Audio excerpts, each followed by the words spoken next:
Now, again, just a recap of where we've been so far. Yesterday, we launched on time at 10:17 a.m.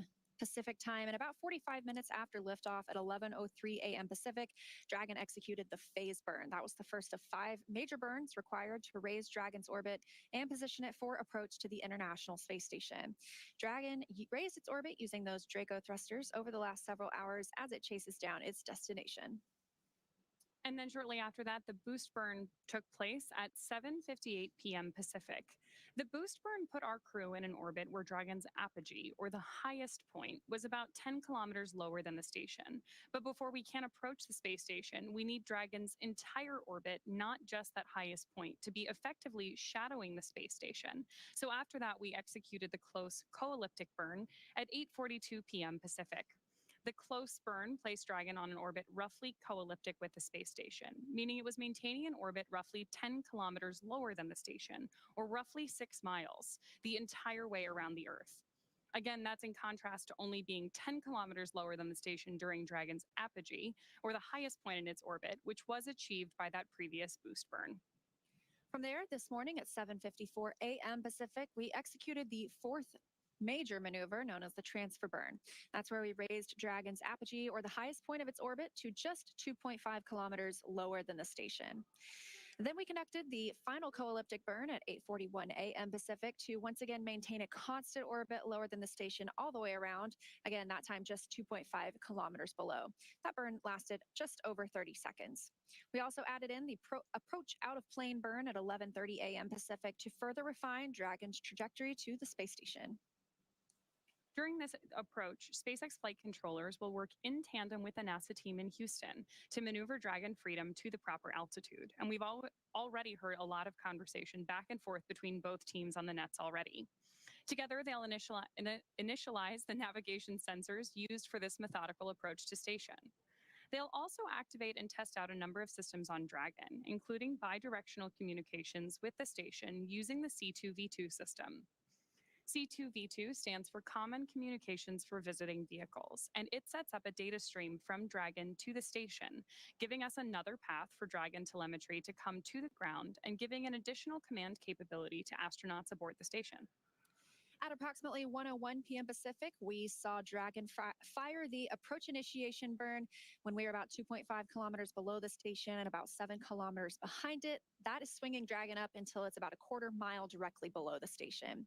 That's also moving Dragon inside the approach ellipsoid. So we did hear a confirmation of that shortly earlier. That's also called the AE, an imaginary shape measuring 4 by 2 by 2 kilometers and essentially a large 3-dimensional oval. The capsule was considered to be on what we call a 24-hour safe trajectory. That means if Dragon somehow lost control to all its thrusters, it would be at least 24 hours before its trajectory would move inside the approach ellipsoid. Next up, we're standing by to hear the NASA and SpaceX teams do a go, no-go poll to move Dragon inside of the keep-out sphere, another checkpoint that consists of an imaginary sphere around the station, this time with a radius of just 200 meters.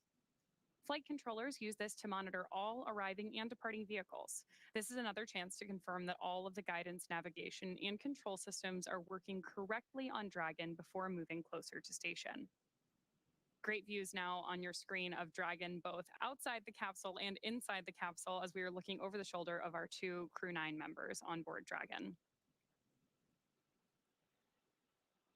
The keep-out sphere carries a similar requirement to the approach ellipsoid that if Dragon were to somehow lose control of its thrusters, it and the space station would be safe for 4 orbits, or about 6 hours, rather than the 24 hours required to enter the approach ellipsoid. Once Dragon arrives at 400 meters below the station, it will be at what is known as Waypoint 0, and we're standing by for that confirmation now. That's our first checkpoint during our approach. The vehicle can either hold there at 400 meters, but if all of its systems check out, it can also continue on its approach to Waypoint 1. And I just got an update as you were saying that we are now in Waypoint 0. So now that we are here, we will move up to Waypoint 1. That'll swing Dragon up and out in front of the station, arriving at a distance of approximately 220 meters. That'll put us on the docking axis, so that means we'll be directly in front of the docking port. And again, we're going to node 2 forward. That is the forwardmost port on station.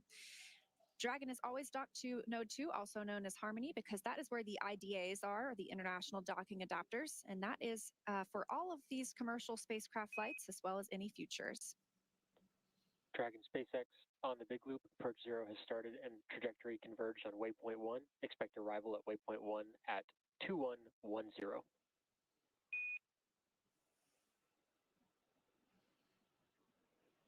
Copies.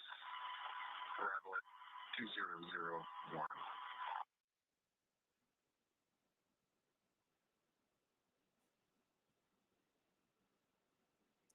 All right, confirmation from the Corps, the Crew Operations and Resource Engineer here in Hawthorne, to the crew aboard Dragon that they are indeed now at waypoint 0 and will begin moving up to waypoint 1.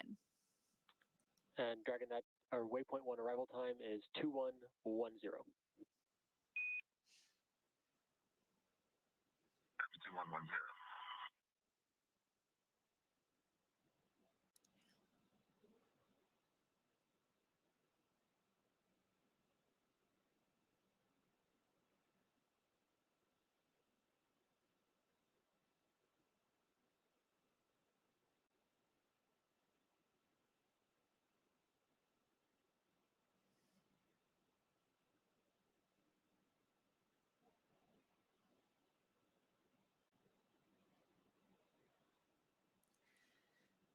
All right, confirmation. We did just reach the waypoint 0 milestone, and we are now heading up to waypoint 1. We'll be swinging out and in front of the space station, so enjoy those views of Dragon with Earth behind it, because we will soon be losing those, as we will see Dragon with space behind it, bringing it out in front of the International Space Station. And it sounds like we can expect that arrival in about 22 minutes at waypoint 1. So to give us a little more of insight of what's happening on the space station side of things, I'm going to toss it over to my colleague, Gary Jordan in Houston. Gary, how's it going?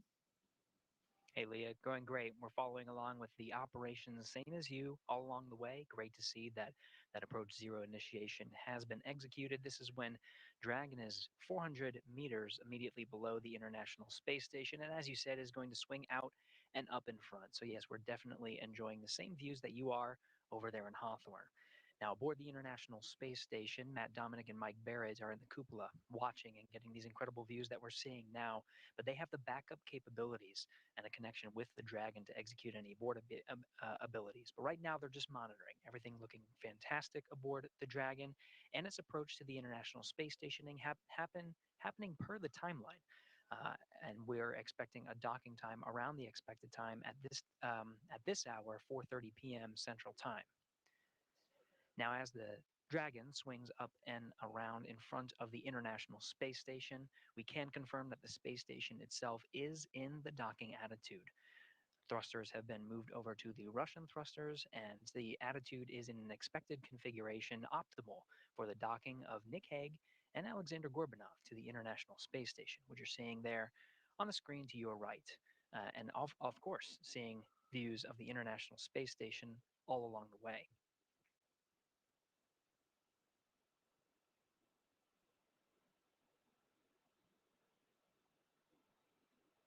Now, a little bit more about what to expect once the Dragon moves in front of the docking axis. That waypoint 1 is right outside an area that's called the Keep Out Sphere. Now, outside of that, you're hearing these go, no-go polls, and we're providing updates of the joint teams that are working together to make sure that the crew is safely approaching the International Space Station, and all requirements are being passed before proceeding to go to the next milestone. That milestone of waypoint 1 is just outside the Keep Out Sphere. Once we're inside the Keep Out Sphere, which is about 180 meters away from the International Space Station from the docking axis, then we're in a new set of flight rules. We'll plan to pause at about the waypoint 2 marker. This is just about 20 meters in front of the docking axis. If everything looks good, it'll just be a short changeover in the mode to enable the final approach for contact and capture with the forward port of the International Space Station. From there, we'll say farewell to our colleagues over that you are covering over there in Hawthorne, in SpaceX Mission Control with Leah and Ronnie, and we'll take coverage here in Mission Control Houston to oversee the hatch opening and welcome ceremony operations. There's a few hatches on board the International Space Station that we need to pass. There's the Dragon hatch itself, of course, but there's also an Apass hatch that's on the other side of that hatch, as well as the Node 2 hatch. 3 hatches to get through until the 2 crew members aboard Crew-9 can be welcomed by the 9 crew members aboard the International Space Station. But as mentioned, the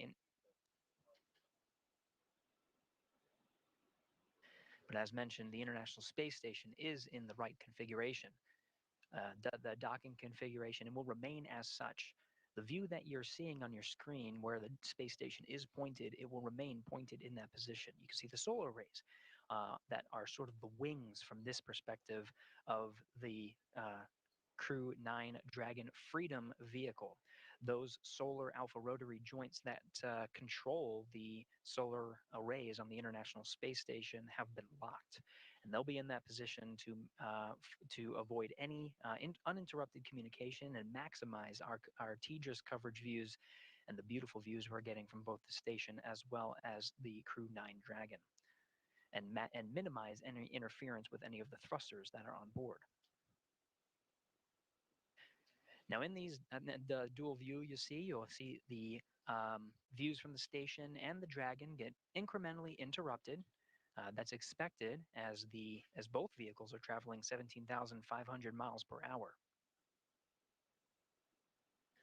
The Dragon cabin views are enabled by ground stations positioned strategically around the Earth. So we'll be sharing some of the views from inside the Dragon cabin as we get them, as they are beautiful views, and it's wonderful to see over the shoulders of Nick Hague and Alexander Gorbanov the views of the internet from the International Space Station that we're seeing now as Crew-9 Dragon passes over the Earth are covered by the tracking data and relay satellites.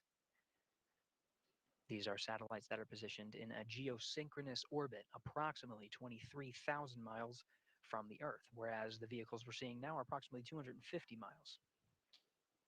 Now you see we'll be having some intermittent loss of that video coverage. That's expected. As we orbit the Earth, the antennas will be hopping from one of the TDRS satellites to the other, and we'll be providing as much coverage as we can. During docking operations, we do make sure that our KU band frequency capabilities to provide the beautiful video that we see is maximized, but we will have incremental loss, and so we're experiencing that now as we continue with ground station coverage from the Dragon itself, providing these views of the International Space Station.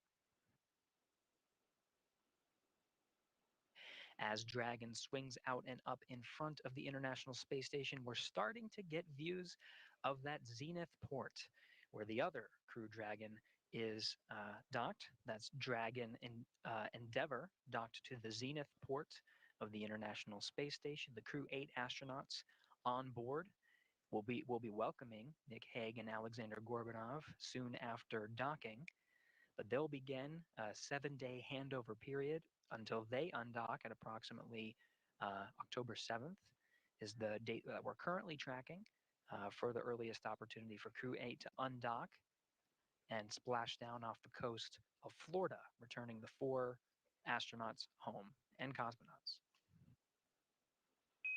Freedom SpaceX on the Big Loop. We're going to be commanding an increase to our C2V2 rate. We'll have a temporary drop in C2V2 return from Dragon for a little bit. Freedom copies.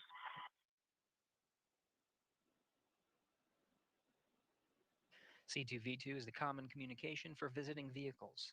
The vehicles you're seeing now are not too far away, about 320 meters away from each other, just outside the keep-out sphere and swinging out and up in front of the station.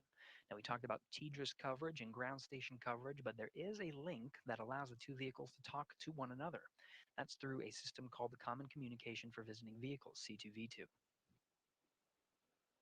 On board the International Space Station, NASA astronauts Matt Dominic and Mike Barrett are currently inside the cupola, getting some beautiful views of Dragon making its approach to the International Space Station, but they're also receiving data through this common communication link.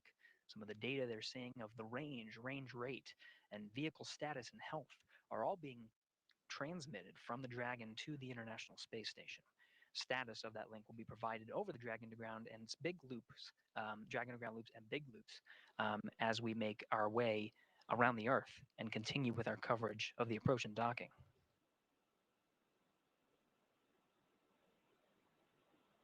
We're now over the continental United States, about 260 statute miles over the northern continental United States, getting some great views as Dragon makes its way towards the docking axis station in Dragon, almost directly over the northern border of North Dakota.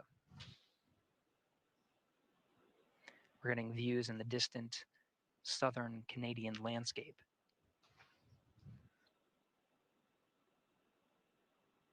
You can see Dragon moving sort of up from this view. These views provided by the external cameras that are mounted on the outside of the International Space Station.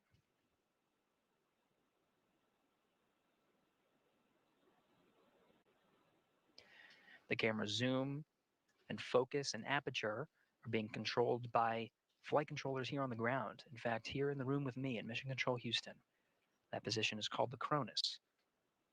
They have autonomous control of the cameras on the outside and are able to use the pan, tilt, and zoom functions of the external cameras to provide these great views.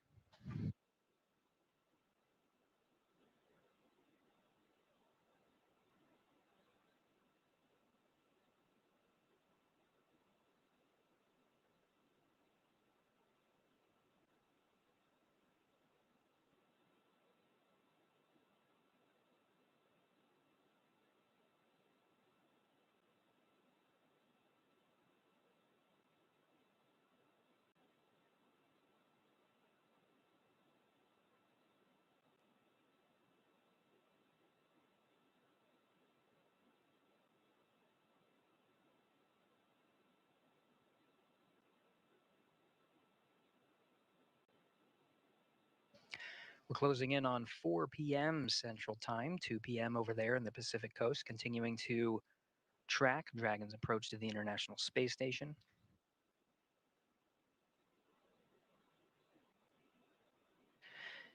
Now getting some distant views on some of northern Ontario, and of course the horizon of Earth. Now this view provided from the external cameras aboard station of Dragon with the nose cone open and the forward bulkhead facing the International Space Station that provides the communication link, very strong link, and some of the forward bulkhead Dracos are now coming into view as Dragon becomes a little bit closer. We're just a little more than 300 meters from the station at this point. Now this slow trajectory is moving us up into what's called the docking axis. The docking axis is immediately in front of the space station today. We're heading towards the forwardmost port. Dragon Endeavour is currently docked to the Zenith port. This is the space-facing port. And Endeavour, again, will undock in approximately 7 days. This allows for a seamless handover of the Crew-9 crew and the Crew-8 crew before their departure. Endeavour is currently configured with extra seats for Butch Wilmore and Sonny Williams, both NASA astronauts, who are scheduled to return aboard the Crew-9 Dragon, with those seats outfitted for emergency capabilities, just in case. We're not going to be using them, though, because the Dragon and Freedom is well on its way to the International Space Station with those 2 empty seats. Upon Freedom SpaceX on the big loop, C2V2 transit rate increase is complete, so we're back with good comms.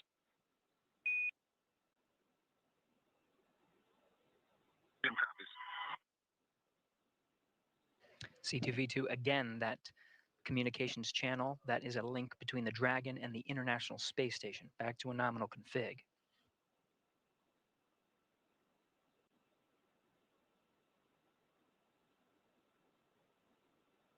We're now past the top of the hour and approximately 10 minutes away from the expected arrival of Waypoint 1.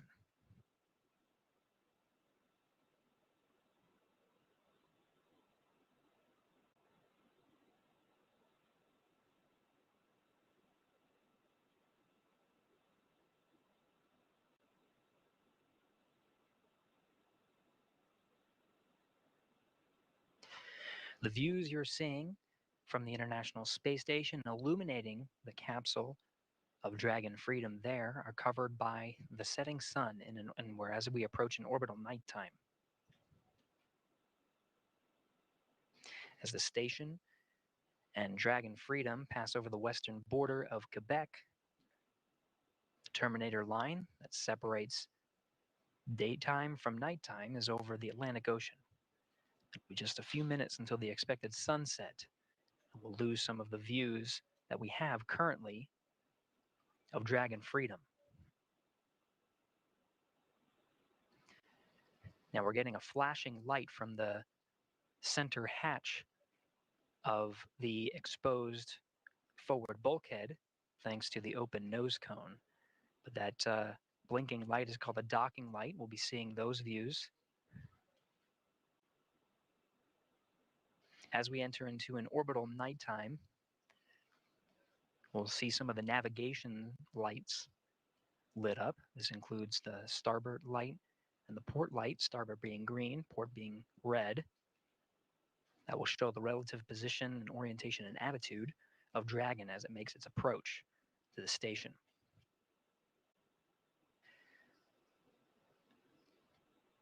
Now getting some camera views from inside Dragon Freedom, covered by some of the ground stations strategically positioned around the Earth. On the center console there, you can see the trajectory of Dragon as it approaches Waypoint 1. This will be right when it's right in the middle there. But the trajectory that you see that's curved is part of potential breakout maneuvers, which would be calculated at any point in Dragon's approach to the International Space Station to ensure the safety of the crew.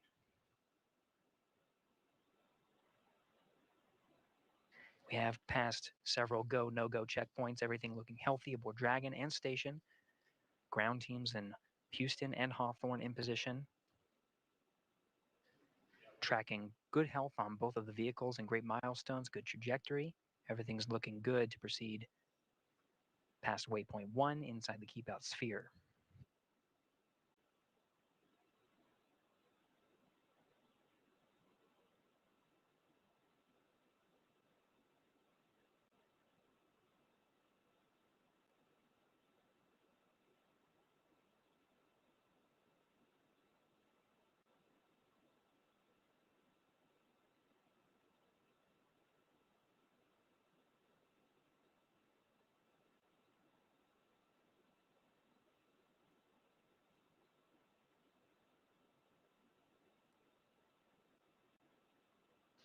In the view on your right, we're starting to come up on a view of the International Space Station from the docking axis. Not quite there yet. We're expected to be there in about 6.5 minutes. So we're right immediately in front of the International Space Station. From there, we'll make our slow and methodical push in towards the docking axis through several waypoints. Waypoint 1 being, of course, meeting at the docking axis immediately in front. Waypoint 2 being inside the keep-out sphere. Commander Nick Hague in the view from inside the capsule. On the left from your screen, Mission Specialist Alexander Gorbanov on the right. Following along on Dragon's approach to Waypoint 1 immediately in front. The sun ahead of an orbital sunset, illuminating the station's solar arrays. 8 sets of the legacy arrays in view.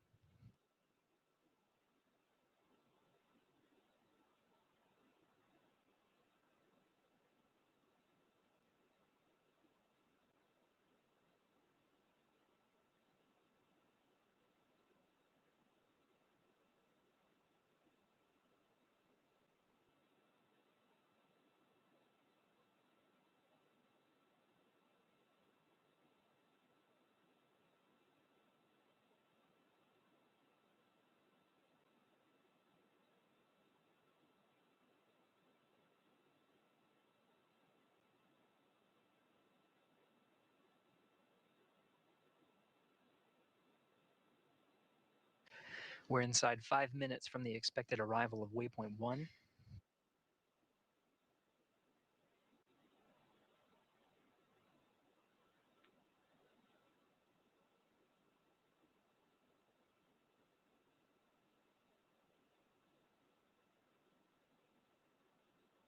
The arrival of Dragon to waypoint 1 should coincide almost exactly with the expected time of an orbital sunset, where we will lose the illumination of the outside of Dragon from the sun.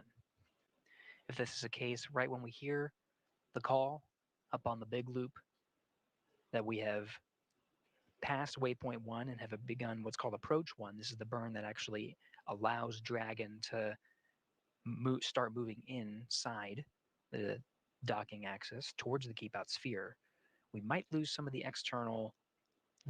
illumination of the spacecraft, in which case you'll see some of the navigation lights, the green and the red lights.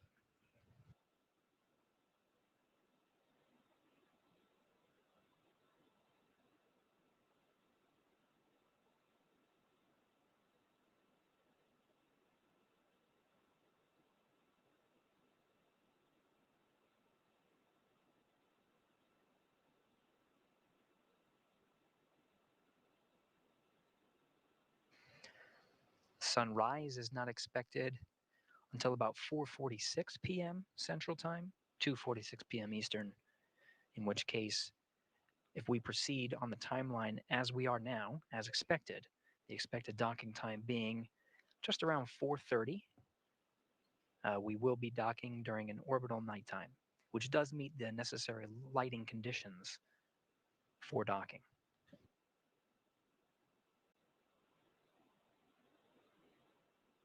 Waypoint 1 arrival in just a little more than 2.5 minutes.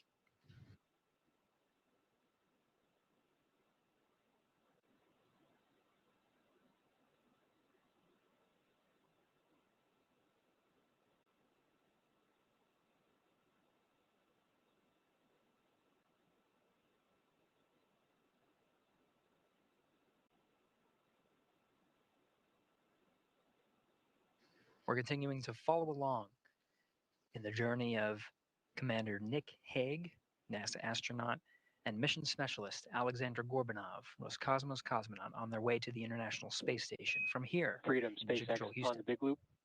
Approach 1 and soft capturing extension will begin shortly. Dragon will continue approach to waypoint 2.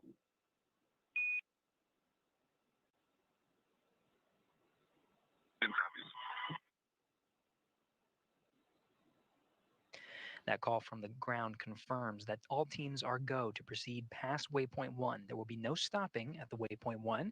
Dragon will execute its approach 1 maneuver burn and does have a go to enter inside the keep out sphere. This is at the 180 mark. Waypoint 2, though, is just 20 meters in front of the docking axis. We'll be proceeding in very shortly. All teams are go, everything looking good here from the International Space Station Flight Control Room in Houston, Texas. With that, we're as we continue to follow along, I'll toss it back to my colleagues over in Hawthorne, Leah and Ronnie. Take it away. Awesome. Thanks, Gary. So one of the things that's really interesting as we move up to waypoint 1 is that in a lot of ways, the trajectory we're on today, even though we've done these additional burns with Dragon's Draco thrusters, was set yesterday when we lifted off from Space Launch Complex 40. And that's part of the reason that we had an instantaneous launch window yesterday.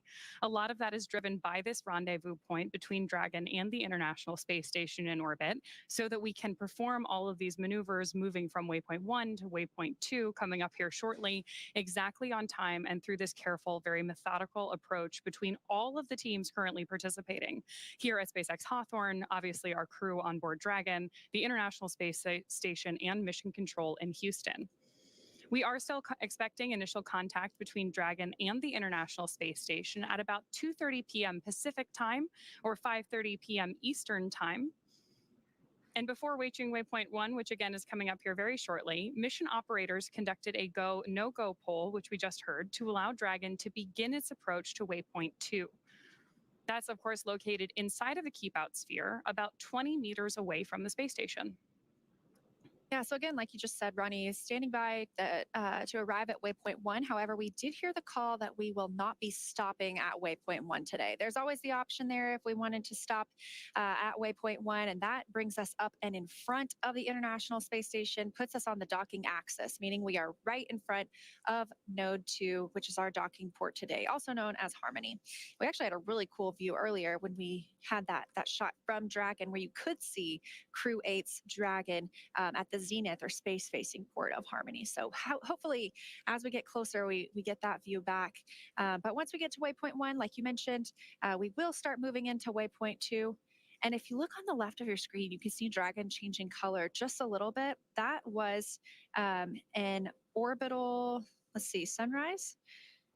That was the delayed view of an orbital sunset. So they are now in an orbital nighttime, flying about 260 statute miles over the Atlantic Ocean.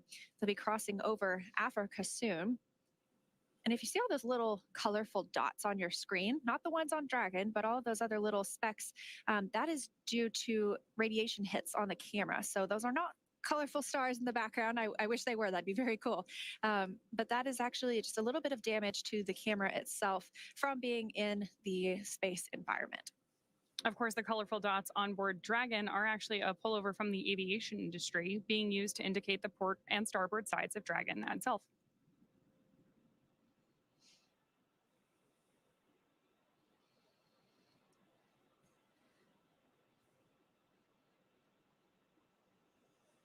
We've talked a little bit about the, obviously, Dragon Freedom docking today with Crew-9, and then the Dragon with Crew-8 that arrived and is at the zenith port of the Harmony module. But there are other visiting spacecraft on the space station right now. Those include the Soyuz MS-26 spacecraft, launched just a couple of weeks ago and brought up 3 additional crew members. They'll stay on board for about 6 months. We also have 2 Progress resupply spacecraft. Those are also from Roscosmos, Progress 88 and 89. Those are resupply spacecraft. So they come up with food, fuel, any materials or hardware for the crew living and working aboard.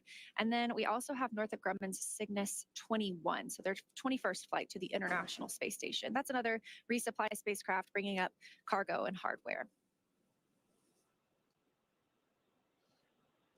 Getting views still of Dragon as it approaches the space station here on your screen, fading a little bit as we head into that orbital nighttime.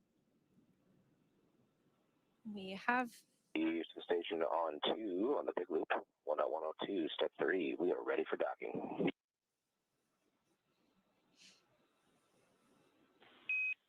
Houston copies, and at Waypoint 2, Dragon will hold for approximately 5 minutes.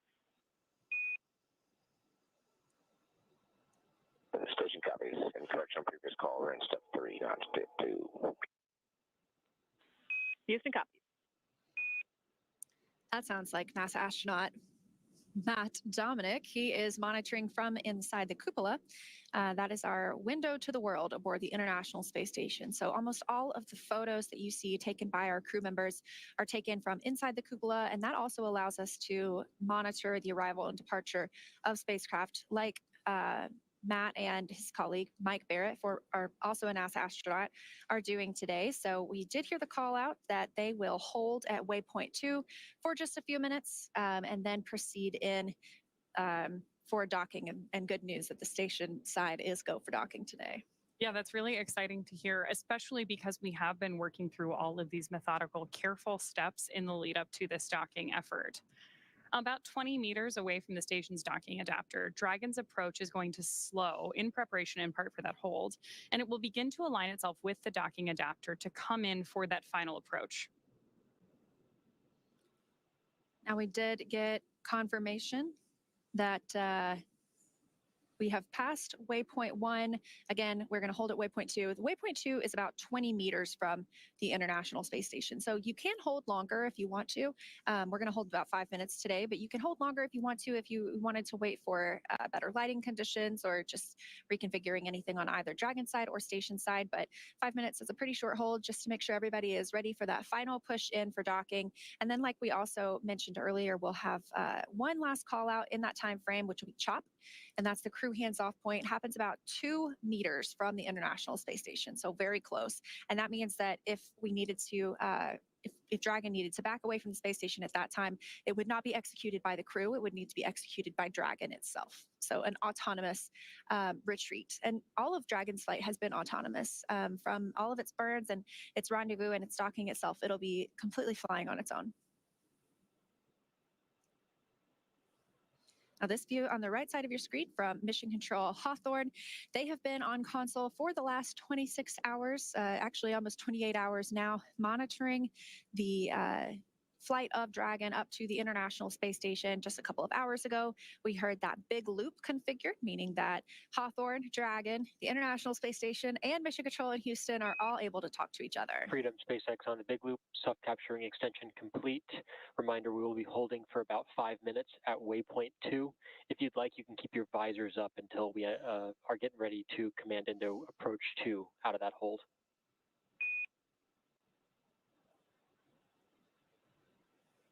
Freedom copies, good sub-dock ring extension. We're going to hold at Waypoint 2. We'll keep visors up until then. And just to let you know, we are, station's pretty dark in the center line camera, looking at thermal until we get in closer.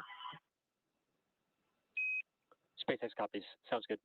And yeah, expected for the lighting conditions and eclipse now, should brighten up in approach 2 on center line.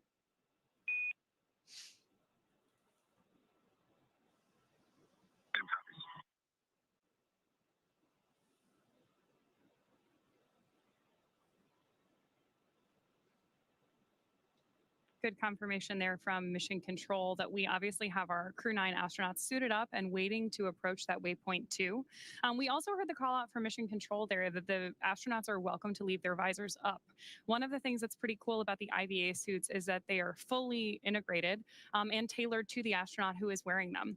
So the visor is one of the only mobile parts of the suit. Everything else is connected. The helmet, the gloves, the boots, everything is custom tailored to the astronaut wearing that IVA suit, including everything going on to their communications with the ground, the umbilical that actually mates from the thigh of the suit to the chair on board of the Dragon spacecraft.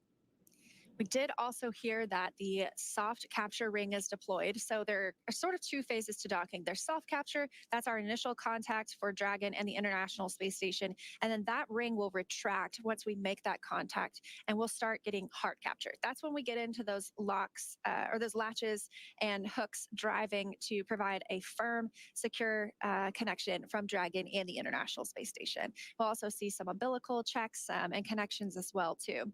And we are standing by as well for a go, no go poll in Mission Control Houston. We may not hear it here, but we will have a go, no go poll from Mission Control Houston in just a couple of minutes for the docking. But it's good news all around so far. Heard that the astronauts aboard the International Space Station are ready for docking themselves. So we're standing by for Waypoint 2 coming up next.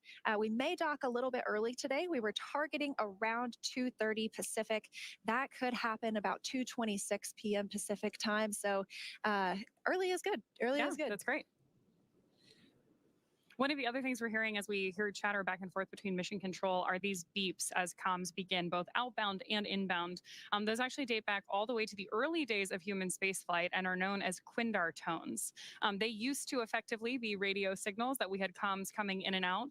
They're a holdover these days. They're not strictly necessary, but because they are part of the history of human spaceflight and a really convenient way for us to manage these communications back and forth between Mission Control and the astronauts, you can hear them on all of our crew launches on board Dragon, and obviously keeping us in touch not only with Dragon and Mission Control here in Hawthorne, but also the International Space Station and Mission Control Houston. It also helps us know when that comms is coming here as communicators, because those are the most important comms of the day. Anything we say is much secondary. It takes a backseat to anything that you could hear from the crew members in orbit or the team members here on the ground really leading the operations. So we like to listen for those, and we are quick to be quiet as soon as we hear that there might be some crew comms incoming. It also just sounds like space to me. I think it's the history of everything, and having seen it on all of the crew flights from Demo 2 to Crew-9 on board Dragon, that sounds like we have space coming in. So always eager to hear what the crew or Mission Control has to say. It looks like we're about 90 seconds away from Waypoint 2. Again, that's about 20 meters away from the space station. We are already on the docking axis, so we are right aligned with the Node 2 forward port, that Harmony forward port that Dragon will be calling home today. And because of that, we are getting these views of Dragon with space in the background on that docking axis instead of the Earth behind it. So if you are just joining us, we don't have a super clear view right now, but the lights that you're seeing are Dragon on board your screen as it approaches the International Space Station. Again, if just in case you're just joining us, we are tracking initial contact between Dragon and our Crew-9 astronauts at about 2:26 p.m. Pacific time. That'll begin with that obviously soft capture followed by a hard capture. During the hard capture maneuver, Dragon will actually extend 12 hooks into the International Docking Adapter to make sure that we have really tight contact between Dragon and the space station before we begin pressurizing the vestibule between the two vehicles. And again, we do expect that docking today will probably take place in darkness. Unfortunately, we love those views when we are in an orbital daytime. But like we mentioned earlier, we see 16 sunrises and sunsets a day. So we see about 45 minutes in darkness and 45 minutes in daylight. Right now, we are in one of those orbital night times, flying 261 statute miles over the country of Togo. So we are standing by again for Waypoint 2 arrival. We expect to pause, and it looks like we could see a couple of thruster firings as we get ready to execute that 5-minute hold at Waypoint 2 before moving in for final approach and docking to the Node 2 forward port with Dragon and Crew-9. This is the second Dragon that's going to be mated to the International Space Station. Oh, we've got some good Draco pulses on your screen there right now. Again, this is the second Dragon that's going to be on board the ISS once we've got this docking complete today, because we do have the Crew-8 Dragon also currently mated to the International Space Station. Crew-8 and Crew-9 are going to do an active handover here, where the crews work together to transition current operations on board the station, any ongoing scientific research, and then Crew-8 will return home in about a week, depending on weather conditions, in the same capsule that they rode up on.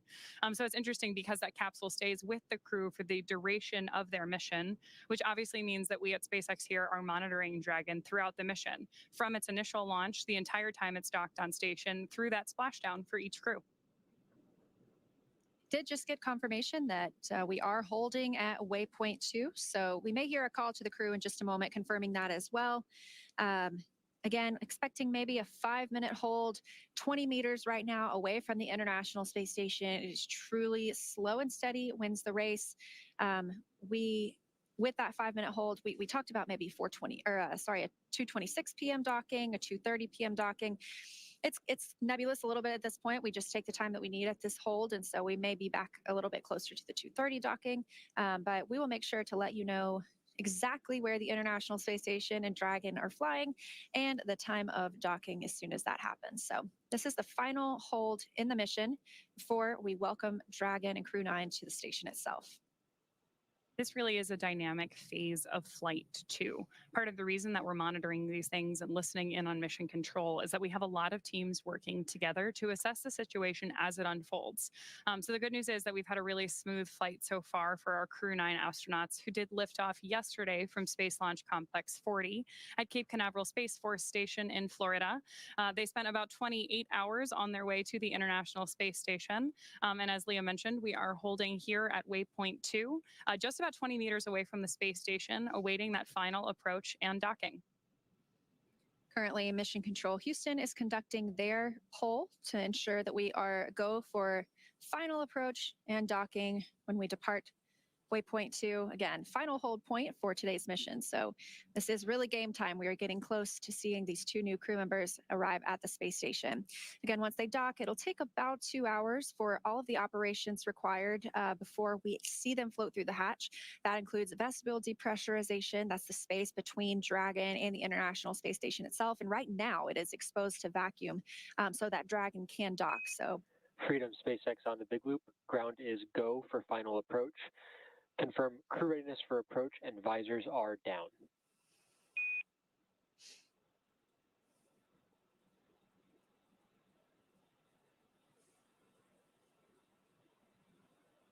And SpaceX Freedom, visors down, we are go for docking. SpaceX copies. As a reminder, once Dragon is inside the crew hands-off point, retreat and breakout are not permitted.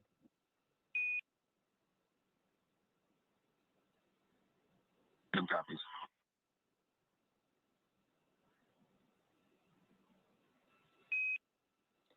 And Freedom SpaceX, we are resuming approach. Freedom copies.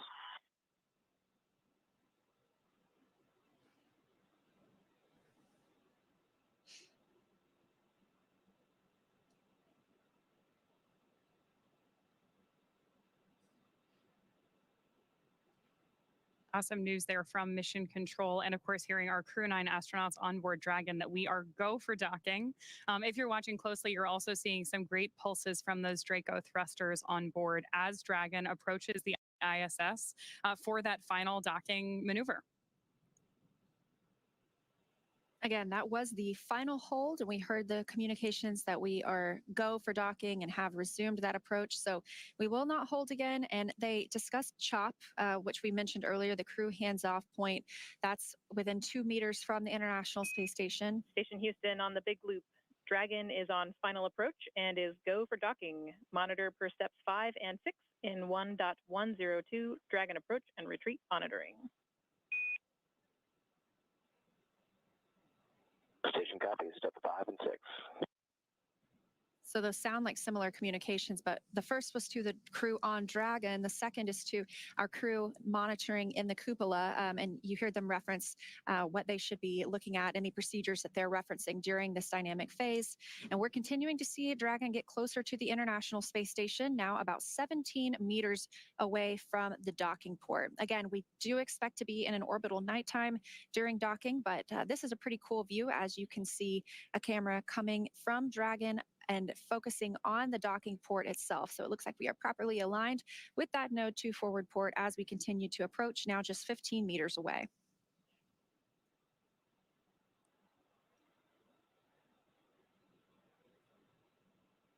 Seeing good real-time readouts on your screen there. Just in the upper right-hand corner, you can see our LiDAR geometry indicating how close we are to the International Space Station.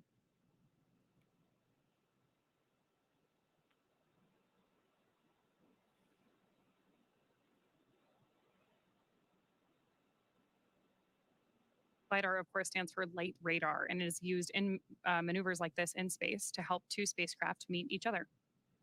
And that helps us to not need daylight when we are executing these maneuvers. So again, I mentioned this is happening in the dark. We can hold and wait for different lighting conditions if we needed to, but because we have this LiDAR technology, we're able to continue moving in. And like you mentioned, Ronnie, if you look in the top left, you can see we're now just about 10 meters away from the International Space Station. Oh, confirmation from the crew, 10 meters Copy, away. 10.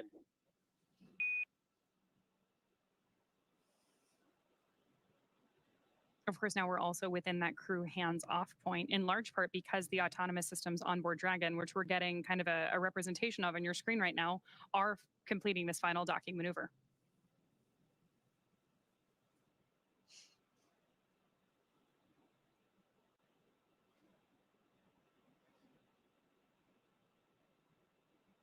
Looks like just about 7.5 meters to go.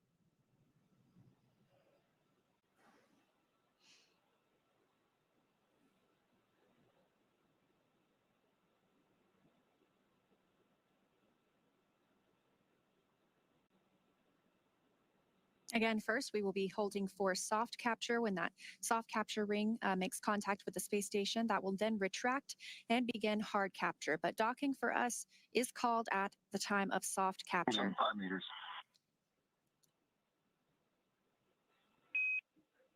Copy, 5. Standing by for the arrival of Crew-9 to the International Space Station. We are also getting some pretty good views here of Dragon approaching station, even though we are in an orbital nighttime and it's pretty dark. That's exciting to see how close these spacecraft are to each other. Yeah, now just about 4 meters away.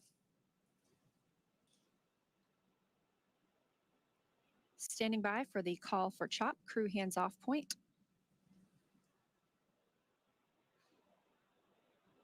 Freedom 2 meters, hands off.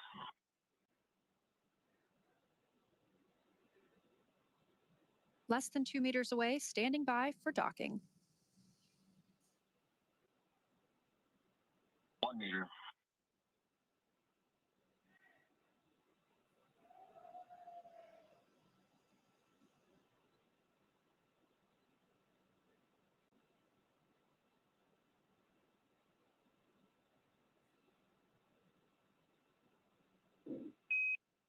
Freedom SpaceX on the big loop, soft capture confirmed.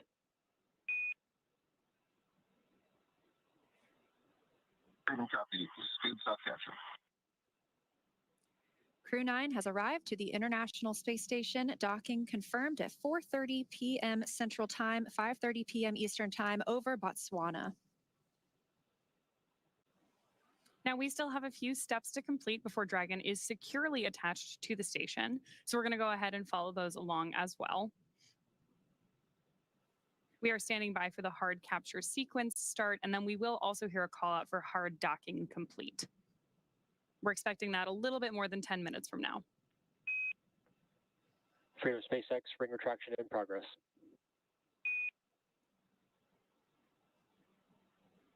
Freedom copies. Retraction in progress.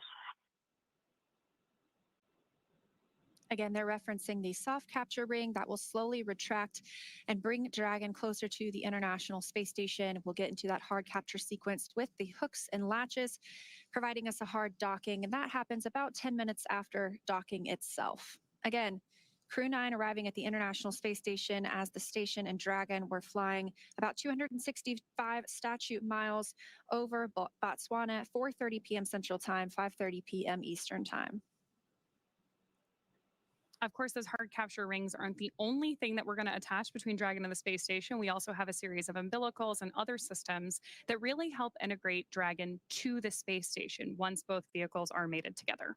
And this continues to be a I don't want to say slow, but a methodical process of bringing the crew on board the space station. So yes, we do consider them docked at this point. We are awaiting for that hard dock to be confirmed, but we will still have a couple of hours before we actually open the hatch and see the crew fly through. So NASA astronaut Jeanette Epps on the space station side is going to be prime. She's the lead for pressurizing the vestibule, that space between Dragon and the station hatch that will be opened and allow the crew members to fly through it and join their new home for the next 5 months. So we will stand by for that, but that does take a couple of hours, and then we will finally have 11 people aboard the International Space Station for about the next week. Has been an exciting time to be on station. Obviously, at this point, everything we're doing, as you mentioned, is very methodical. And that's because we're still in a dynamic phase of flight before we have all 11 members of our crew together on board Expedition 72.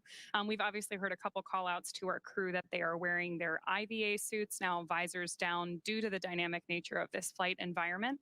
And we'll move through all of these steps until we can bring everybody together. And then, like you mentioned earlier, maybe change into something that's a little less spacefaring, a little bit more comfortable. Yeah, we'll probably see them float through in something like their flight suits. You know, NASA astronauts typically wear blue flight suits, so we'll see what they show up in today. But I am definitely looking forward to seeing them float through the hatch. Now, again, we only have 2 crew members on Dragon today arriving, and the 2 empty seats that were with them will be occupied by NASA astronauts Butch Wilmore and Sunny Williams upon their return sometime next February. So we will be excited to see them back on Earth as well. So it's about a 5-month stay for NASA astronaut Nick Hague and Alexander Gorbanov, who have just docked to the International Space Station. Again, that happening at 4:30 p.m. Central, 5:30 Eastern, just about 4 or 5 minutes ago now. We are still standing by for soft capture ring retraction to be complete before the hard capture sequence starts and we get into driving those hooks and latches and firmly securing Dragon to the space station. If you joined us during our webcast yesterday, you know that these hooks were actually exposed when we opened the nose cone shortly after Dragon made it to orbit. That's one of our major milestones during our launch event.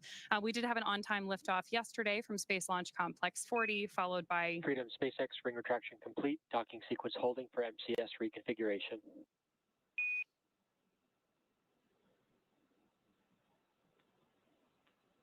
Copy, holding for MCS reconfig.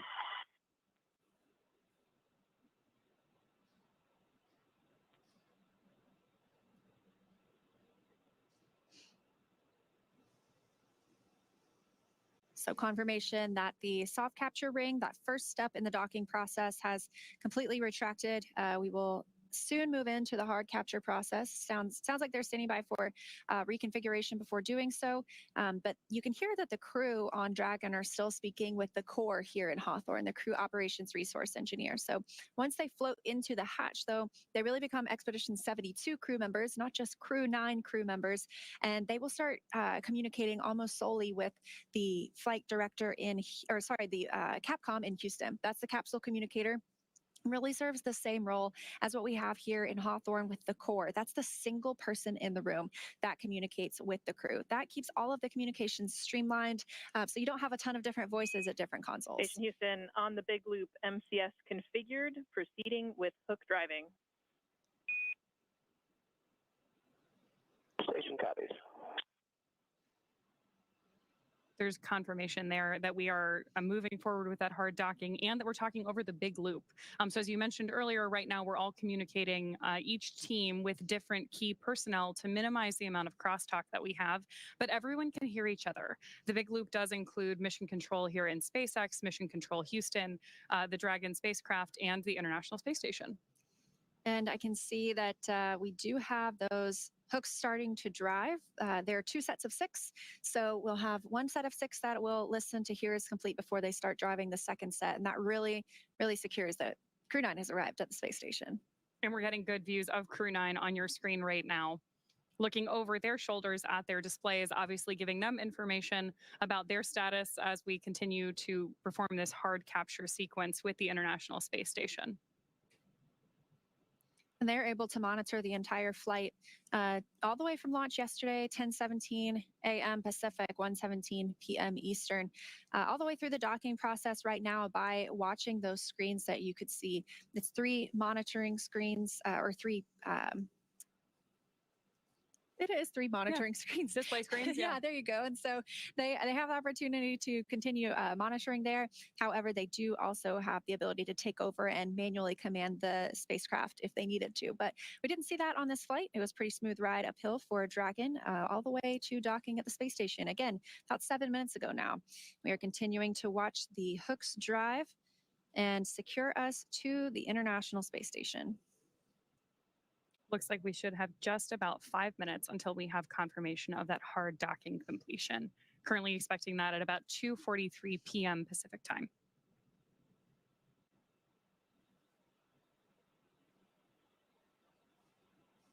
Like I mentioned earlier, during this time, we keep any of the crew members that are on the space station from exercising. So any exercise that happens in space can impart loads on the spacecraft itself. So those might be very small, but this is a pretty specific sequence. We want to make sure all those hooks and latches go in the right place. And so they have to hold off from exercising for the time being. Crew members on the space station exercise for about 2 hours every day.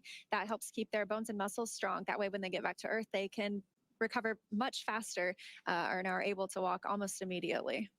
That's incredible. There's a lot of very cool exercise-focused research going on board the International Space Station, as I understand it, including both a treadmill, a stationary bike, lots of different ways to keep them strong, even in microgravity before they make it back down to Earth. Yeah, absolutely. And I think it's another one of those things that proves how important what we do on the space station also is for benefits here on Earth, because what we've learned is also kind of a look into people who deal with osteoporosis or their bones, deteriorating because without lack of exercise in orbit, we're using our bones and muscles just to stand here right now, but you really don't when you're in space. So you have to do that continued exercise. And so what we're able to learn in space about exercise and the importance of it, we can also look to apply back here down on Earth from people who struggle with osteoporosis as well. There's a huge amount of crosstalk actually between microgravity research that's done both on board Dragon, whether it's through one of our NASA missions or our commercial missions, and the International Space Station, all that benefit life here on Earth, whether that's things like focused on bone health or even very specific disease pathways. It's interesting to give us that opportunity to look at different types of research that we can do for whether it's biological or nutrition. We talked a little bit earlier today about the number of plant experiments that are currently ongoing on board the ISS, all studying how we can deliver different amounts of nutrition to our astronauts on those future long duration exploration missions. And of course, then there are parallels for that on Earth as well.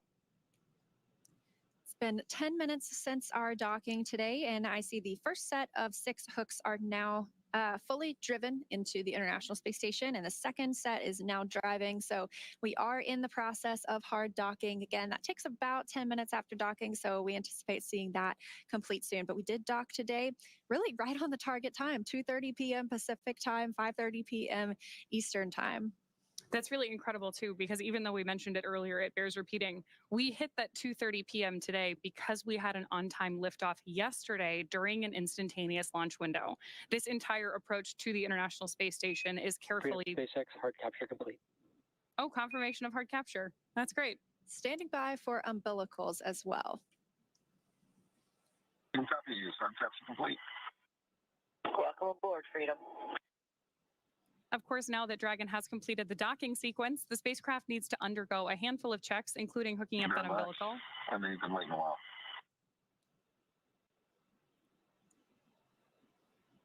Just to see your smiling faces.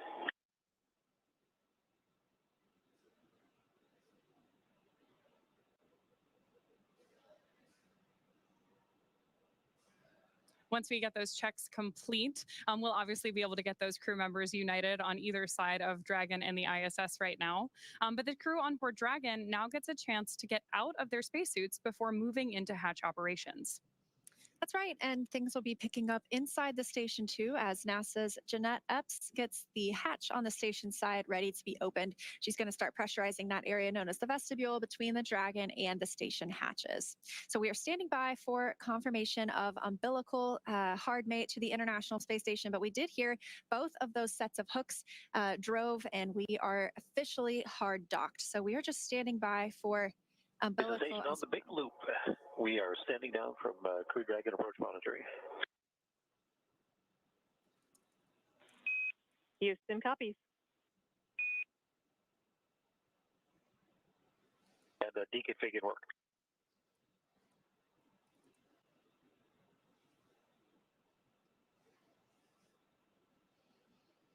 All right, again, we docked right on time here at 4:30 p.m. Central Time, 5:30 p.m. Eastern Time, as Dragon and the International Space Station were flying over Botswana.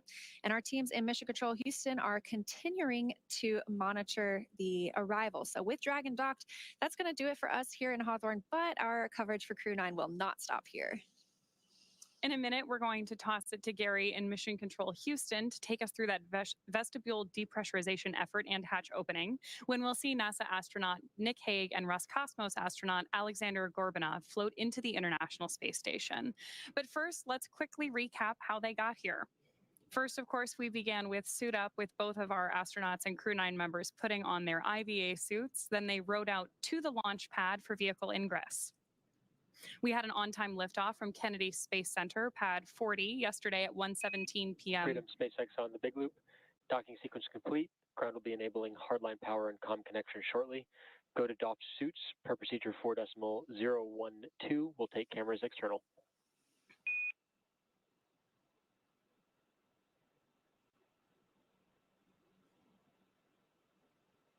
SpaceX Freedom copies. A little bit broken there, but you're putting in hardline comm. You gave us a go for suit docking. Hey, firm Nick. Docking sequence is complete. We are enabling hardline power and comm connections. And Concur, yeah, you can go ahead and dock your suits in 4.012. I will take cameras external.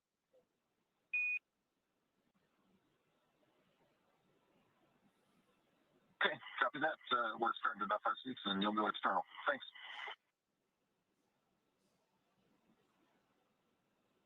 Confirmation for Mission Control there that we are go for suit doffing for our Crew-9 astronauts. Again, we are following up from a successful on-time launch yesterday from Space Launch Complex 40 at 1:17 p.m. Eastern. That was followed by a stage 1 landing of our booster on landing zone 1. So that was a return to launch site landing, which we had great coverage of on our webcast if you want to take a look at that. That, of course, was followed by Dragon separation into a nominal orbit to set our Crew-9 team on their 28-hour journey to the International Space Station. We saw 5 major burns on board Dragon and then confirmed docking just a couple of minutes ago at 2:30 p.m. Pacific, 5:30 p.m. Eastern today, Sunday, September 29th. And now that Crew-9 has arrived, we're turning our focus and looking ahead to the return of Crew-8. They're going to be taking you, or will be taking you along, as they return home after their long duration stay aboard the space station.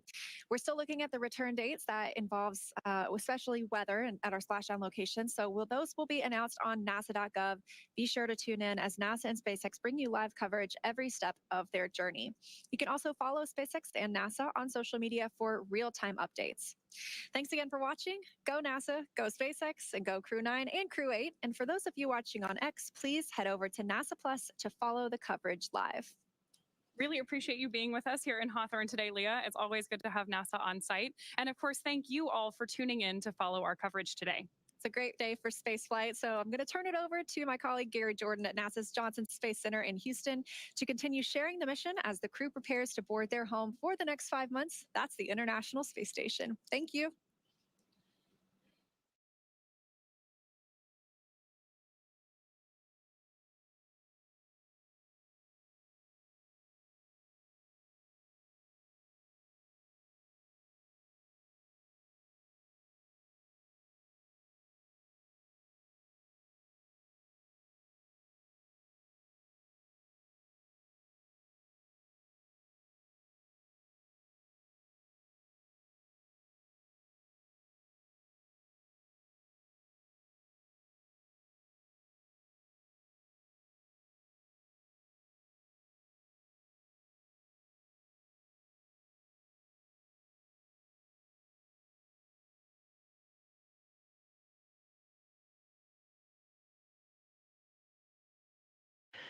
This is Mission Control Houston.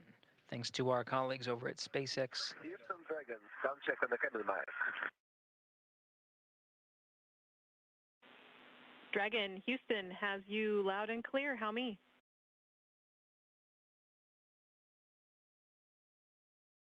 I got a loud and clear, sir.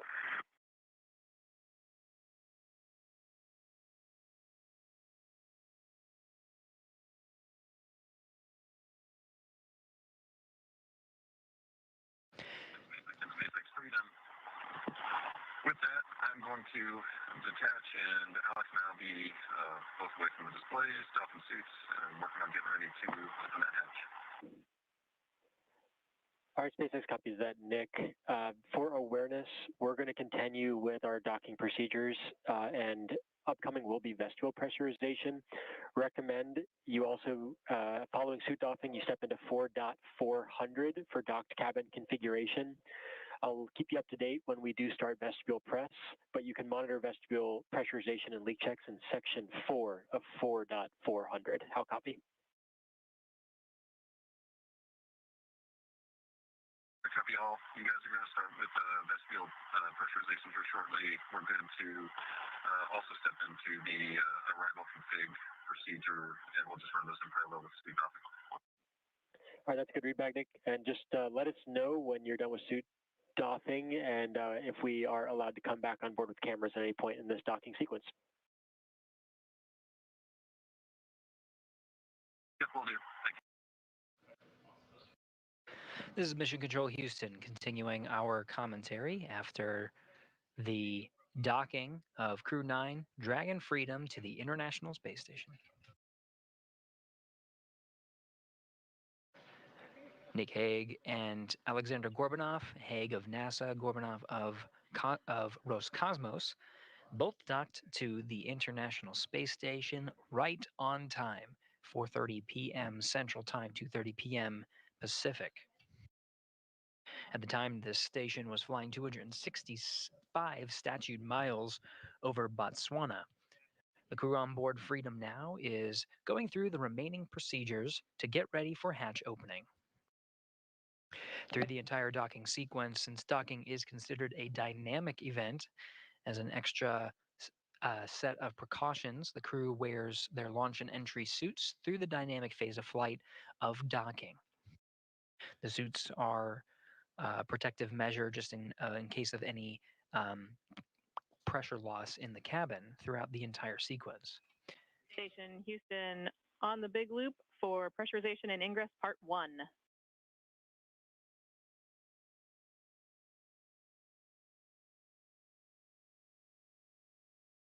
Code on 2.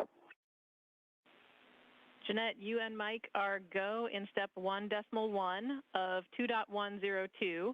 Before you begin, we would ask that you please power on the Node 2 camera 1. Copy and work.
This is Mission Control Houston. We're covering the hatch opening operations after a successful docking at 4:30 p.m. Central Time. Crew-9 arrived aboard the International Space Station. Now it's just a matter of getting the hatches open to welcome the crew aboard the orbiting complex.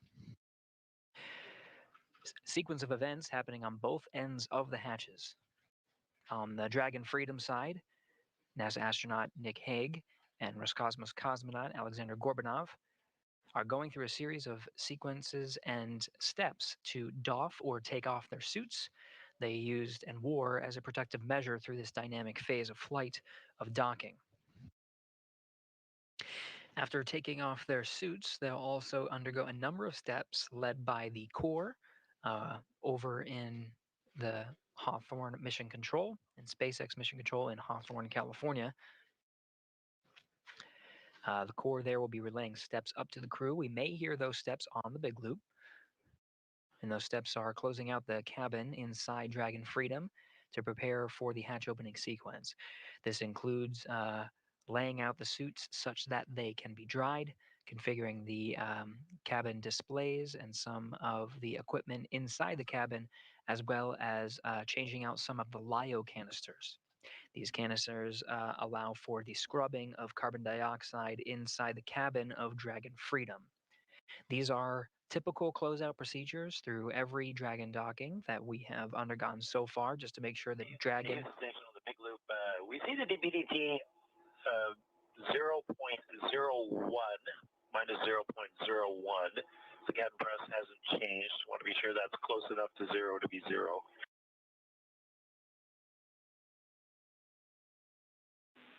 We concur. That is close enough to zero to be zero. I will quote you on that. Thank you. Capcom Tess Caswell here in Mission Control Houston. That's the voice you heard, talking with NASA astronaut Matt Dominic aboard the International Space Station. It takes a team to open up the hatches, and we do have quite a crew on board.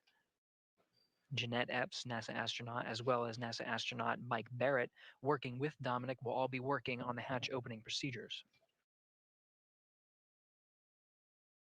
Butch Wilmore, ahead of our coverage today, did set up the rendezvous operations panel that allowed for telemetry to be received by the crew on board the International Space Station and monitor Dragon's approach to the station. Now moving past the monitoring operations after the docking sequence is complete, the crew is focused on hatch opening operations. Now these hatch opening operations can take some time. The docking port on the forward end of the International Space Station with the International Docking Adapter before Crew-9's arrival has been exposed to vacuum, including the sun and the sun shining directly on the docking interface, as well as shade and orbital nighttime. These can introduce some significant temperature swings inside the docking ring or inside the International Docking Adapter. So upon docking, whenever the Station on the big loop, node 2 forward hatch is open. We copy, Mike, and when you get there, you are go in step 2.2.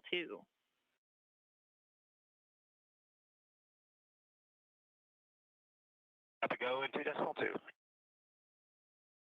Through a visiting vehicle docking on the forward end of the station, there are multiple hatches on the International Space Station side that are closed as a protective measure. First is, of course, the Apass hatch.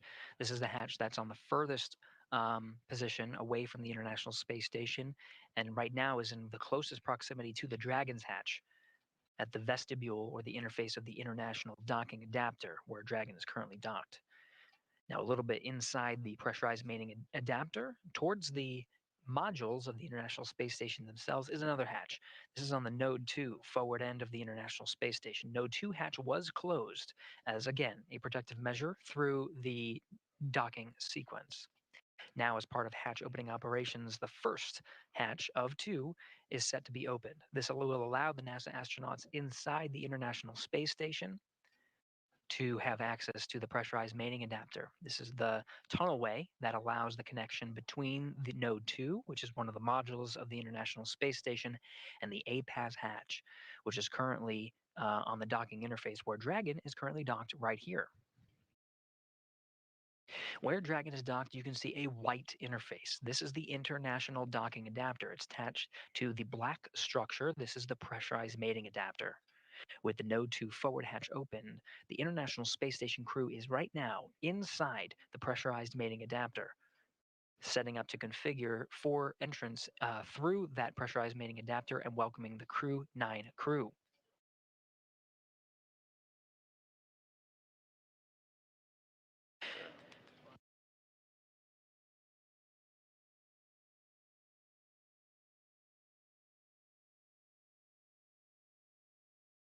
There's a couple of sequences that the International Space Station crew are undergoing right now. In fact, as part of the hatch opening sequences, we may start to get internal views from inside the International Space Station that we'll be able to show you. Crew will work in tandem to start outfitting the hatch itself, as well as they'll run some tubes inside the pressurized mating adapter. They'll be orange, and what those do is they allow for the circulation of air. With the hatch closed, sometimes there can be pockets of carbon dioxide that you just want to filter out as part of the hatch opening sequences, again, as a safety measure. This is one of those quirks when working in microgravity.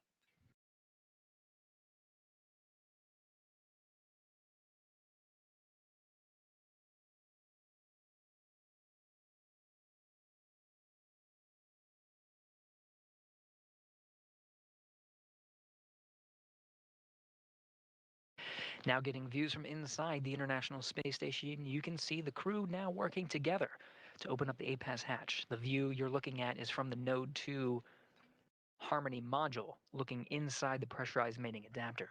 This is NASA astronaut Jeanette Epps, one of the NASA astronauts assigned with the hatch opening operations. Station of the big loop as step 2.4 Apass equalization valve closed at 21:58. Houston copies 21:58.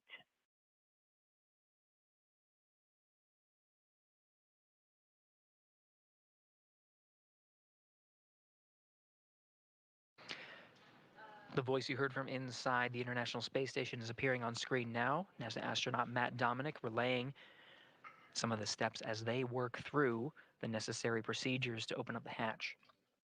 Now, what we didn't talk about so far is on the other side of the Apass hatch is what's called a vestibule. It's a gap between the two hatches of the International Space Station and Dragon. This is inside the interface of the International Docking Adapter. It's just a gap, but that gap right now is a vacuum, is at vacuum.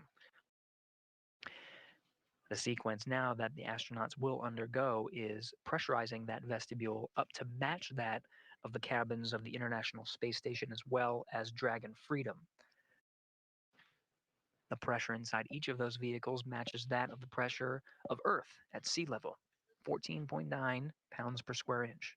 Appearing on the left side of your screen, another NASA astronaut, Butch Wilmore, who again, earlier today helped out with setting up the rendezvous, and monitoring tools needed for Matt Dominic and Mike Barrett today to monitor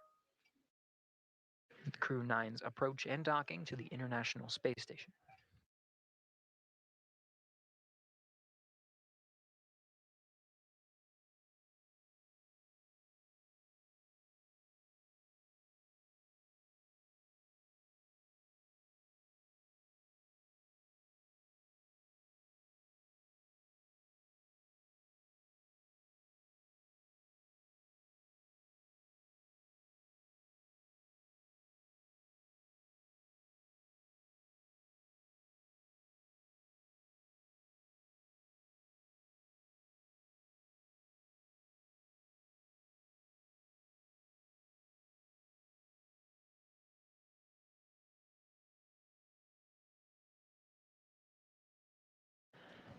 Procedures for hatch opening sequences do not need to be memorized by the astronauts on board.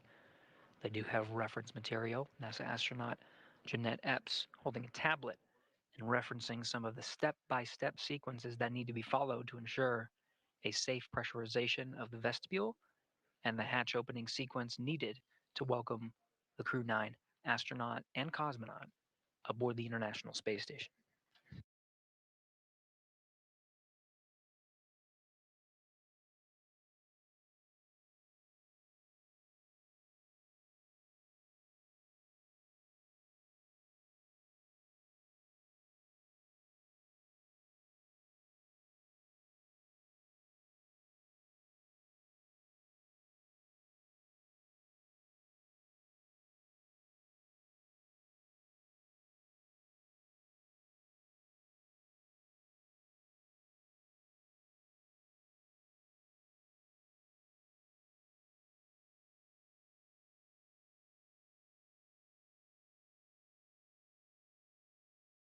Teams aboard the International Space Station working with the flight control teams both in Hawthorne as well as here in Mission Control Houston.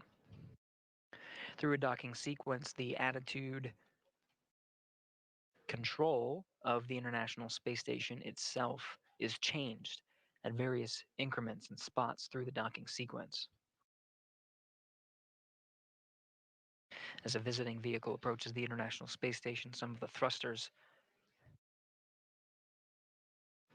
and what are called desats, which allow the dampening of a control moment gyro to reset it once it reaches maximum rotation velocity, are disabled. And prior to a hard dock, station is on control moment gyros only. The attitude determination control officer here in Mission Control Houston is reconfiguring this station's attitude control such that some of the attitude control assets are being re-enabled, including some of the desats and thrusters.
Dragon Freedom and the International Space Station flying together over the Earth. We're now over an orbital daytime. Station and Dragon are approximately 260 statute miles northeast off the coast of Australia, just over the Coral Sea.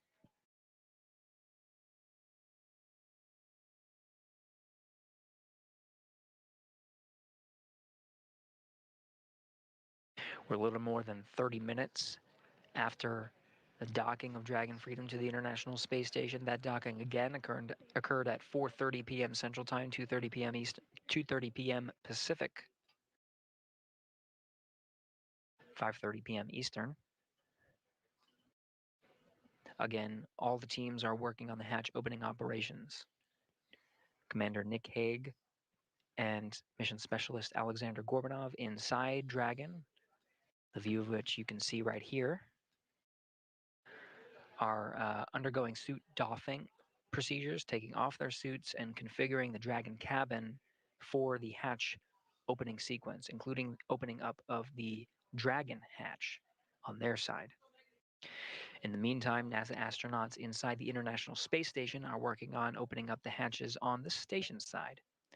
To the right of this view, where Dragon is currently attached to the station, is the International Docking Adapter that meets the two hatches, Dragon and International Space Station Apass hatches.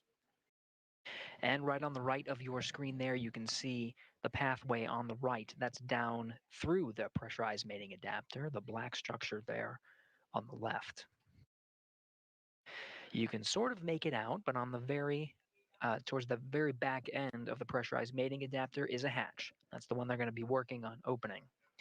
But first comes the pressurization of the vestibule in between the two hatches. That vestibule currently is at vacuum, and it's going to take some time to bring up to vacuum. In fact, it happens in a couple of steps.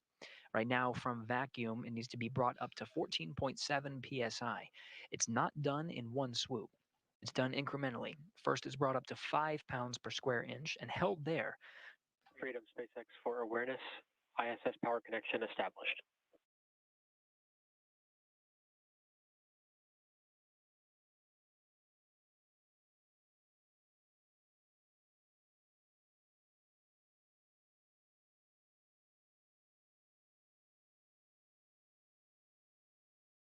As part of the docking sequence, the very last step prior to the docking sequence being completed is the deployment of an umbilical from the Dragon to the International Space Station. That umbilical connects the Dragon to pull from the power and connect the data through a hard wire in between the International Space Station and the Dragon Freedom. Dragon, until that point, has been operating its power off of the batteries on board as well as the solar arrays that are on the trunk, very apparent on the black section of the unpressurized trunk from the external view of the Dragon. Those have been providing power up until this moment, where we just confirmed through that big loop that the umbilical that connects the Dragon and International Space Station and allows Dragon to pull from the International Space Station's power, that's been completed and is in work. Dragon now on the International Space Station power, no longer needing to rely on the batteries and solar arrays.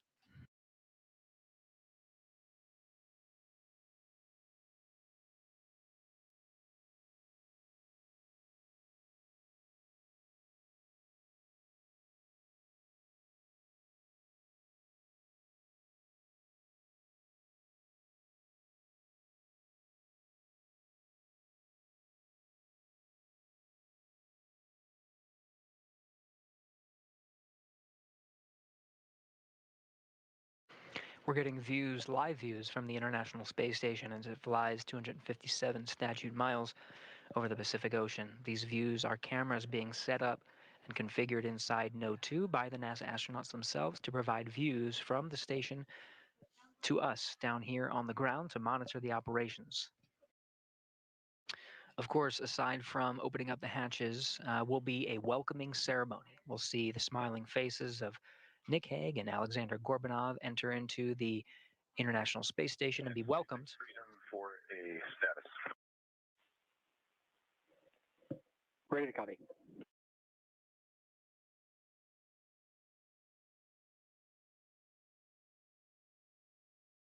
We started the 1 hour timer for the suit drying 8 minutes ago, and I am ready in section 3 with an inventory when you're ready to copy. Okay, 1 hour timer 8 minutes ago, so we'll be looking for that in about 50 minutes to complete suit drying, and I'm ready to copy inventory.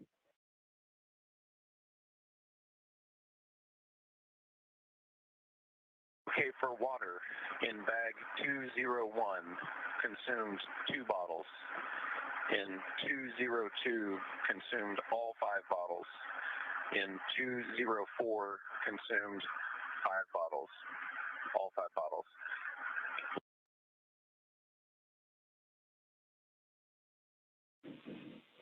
All right, we copy that. 2 bottles from 201, all 5 from 202, all 5 from 204. That's a good readback, and that includes the flush bottle we're going to use here shortly. For food, we consumed everything in 303, 304, and 1 meal from 308. All right, SpaceX copies. The water includes flush bottle, and then all food 303, all food 304, 1 meal 308.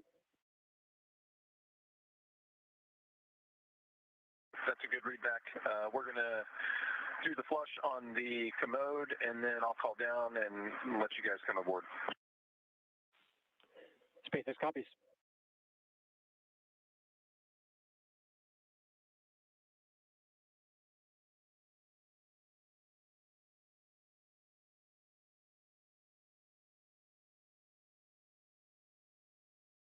That report comes from Commander Nick Hague aboard Dragon Freedom.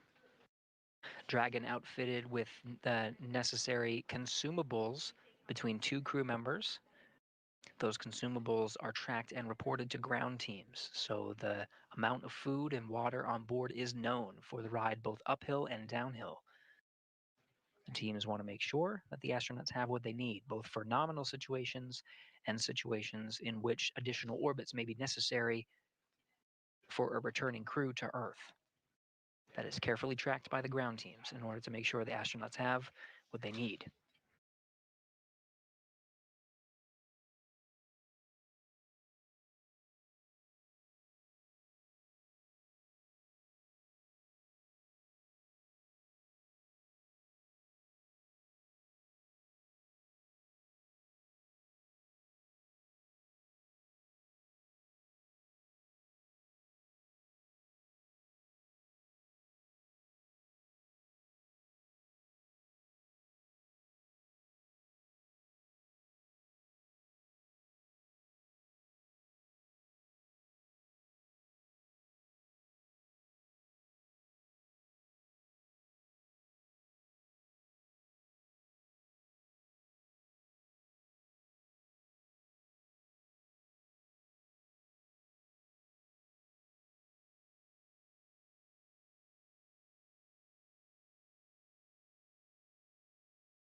Station and Dragon Houston on the big loop. For awareness, we are configuring Dragon for hardline audio.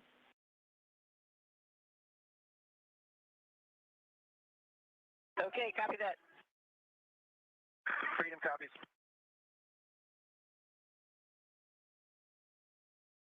Now again, there is an umbilical that connects Dragon Freedom to the International Space Station. We did talk about the power. That power connection is confirmed.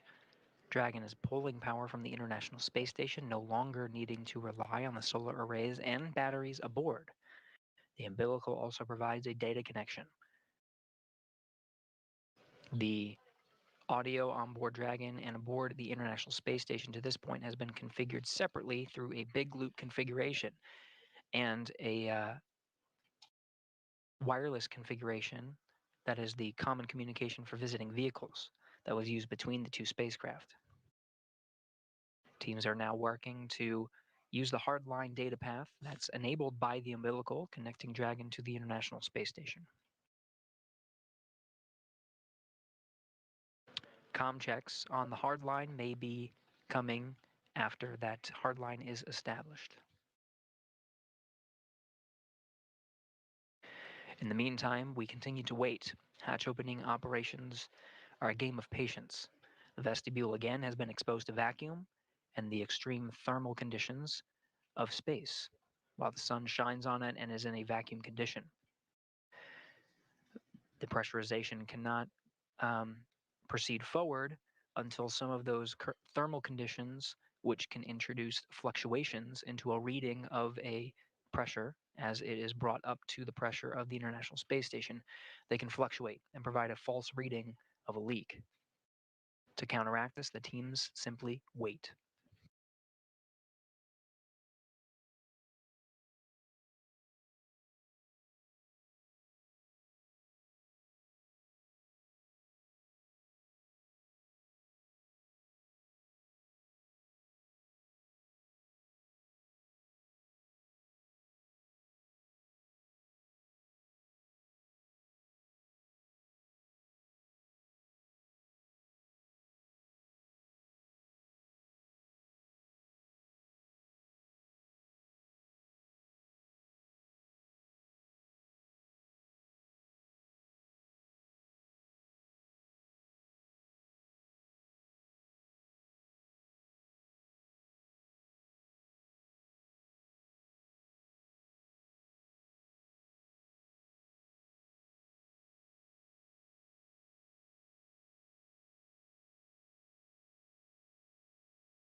Freedom, Houston, voice check on hardline comm.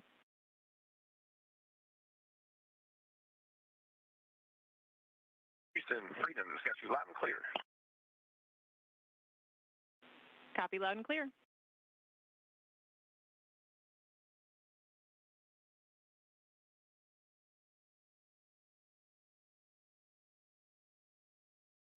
With that, the International Space Station Capcom test Caswell has tested the hardline configuration enabled through that umbilical that connects Dragon Freedom to the International Space Station to the crew inside Freedom.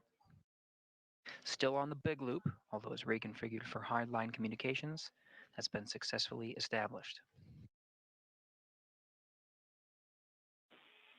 Station Houston on 2 for the leak check. Heads up, we're expecting about another 5 minutes.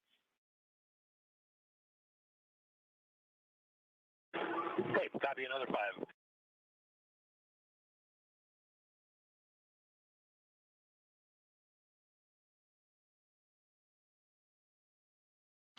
As a reminder, as the vestibule is pressurized in between the station hatch and the Dragon hatch, to ensure that the leak check is solid, it's just a matter of waiting. The vestibule's exposure to vacuum prior to Dragon's arrival introduces thermal fluctuations that can give a false reading of a leak. So when the vestibule is being pressurized, simply waiting can allow some of those thermal fluctuations to dampen out and get a very good reading of whether or not there is a leak on board. This is standard procedure with every docking to the International Space Station, of course, to this forward port. Just following procedures, allowing another few minutes to make sure that it's a good reading and there are no leaks before continuing to press for introducing more pressure into that vacuum space, that vestibule. Again, the target pressure that we're going for here is to match that of the International Space Station and Dragon cabins, 14.7 psi, pounds per square inch.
Station Houston on 2 for the leak check.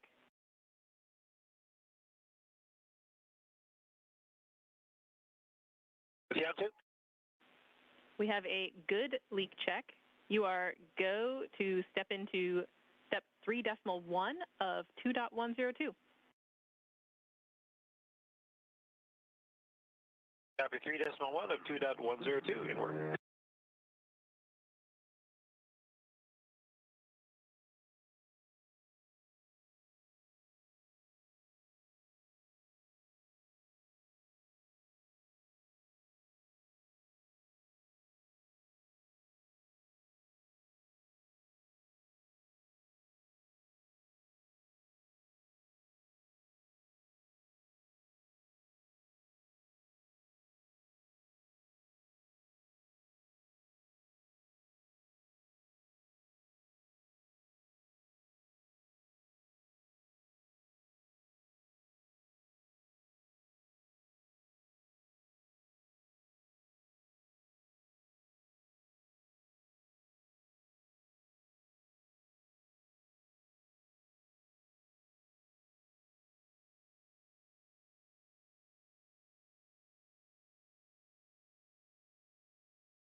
This is Mission Control Houston.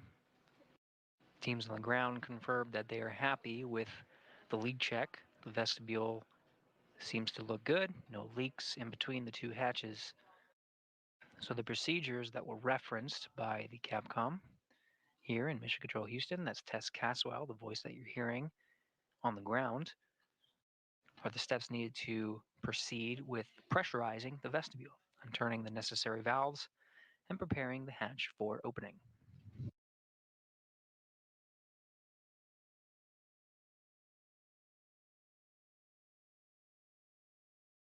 Houston Station on 2, if you're happy with our DPDT, which we're showing 0.02, we'll proceed on your go.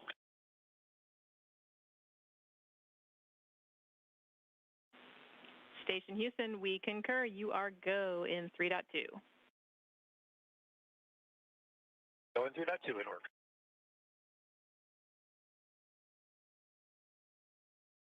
NASA astronaut Matt and Dominic providing a read of what they're seeing inside the station of the pressure inside the vestibule. Supposed to be pretty close to zero. International Space Station Flight Controller is pretty happy with the readout, so they're saying go to proceed. Again, this will be an incremental process to pressurize the vestibule in between Dragon and station. And SpaceX Freedom in 4.400, we're complete through Section 5, standing by Section 6. And you can come aboard. All right, SpaceX copies that, Freedom. Complete through Section 5, standing by in Section 6, 4.400. Brings cameras on board.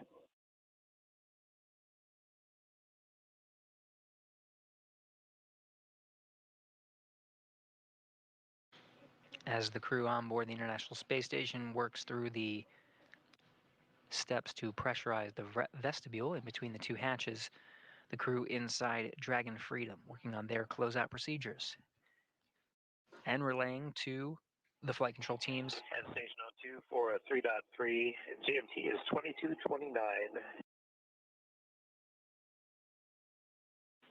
Copy 2229.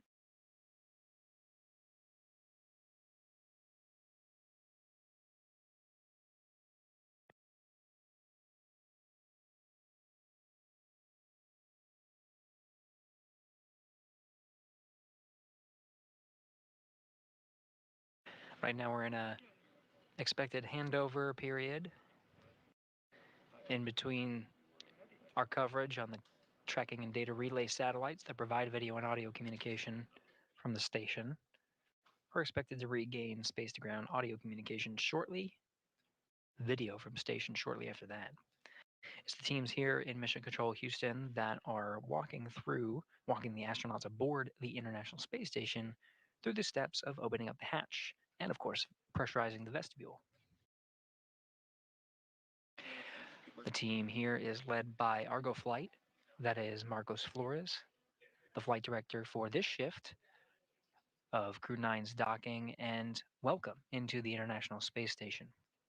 You can see there at the bottom of your screen, flight director leading the teams here in Mission Control Houston. Tess Caswell, to his right, is the voice from Mission Control. That position is called Capcom and relays the steps and communicates with the crew aboard the International Space Station and will be the sole voice from here in Mission Control Houston, communicating with the crew aboard. Now back with video from the International Space Station, continuing our coverage of the hatch opening sequence.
With the crew of Crew-9 enabling onboard video, we now have views from inside the cabin after docking. This is inside Dragon Freedom Live right now. NASA astronaut Nick Hague at the top of the screen. Just off to the right there, mission specialist Alexander Gorbanov, Roscosmos cosmonaut, the two of them, are working through the procedures to open up the hatch, configure the cabin that you're seeing there inside Dragon before opening up the hatch and entering the International Space Station.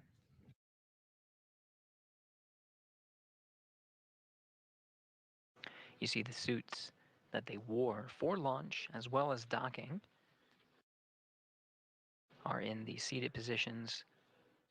Right now they're in a configuration such that they can be dried in between use. Aside from the next dynamic operation, which will be undocking for the Crew-9 crew, they may perform a series of tests with the suits, but otherwise their mission now will be converted from Crew-9 to transit from Earth to the International Space Station to join the mission of Expedition 72, which is continued science, research, and discovery aboard the International Space Station.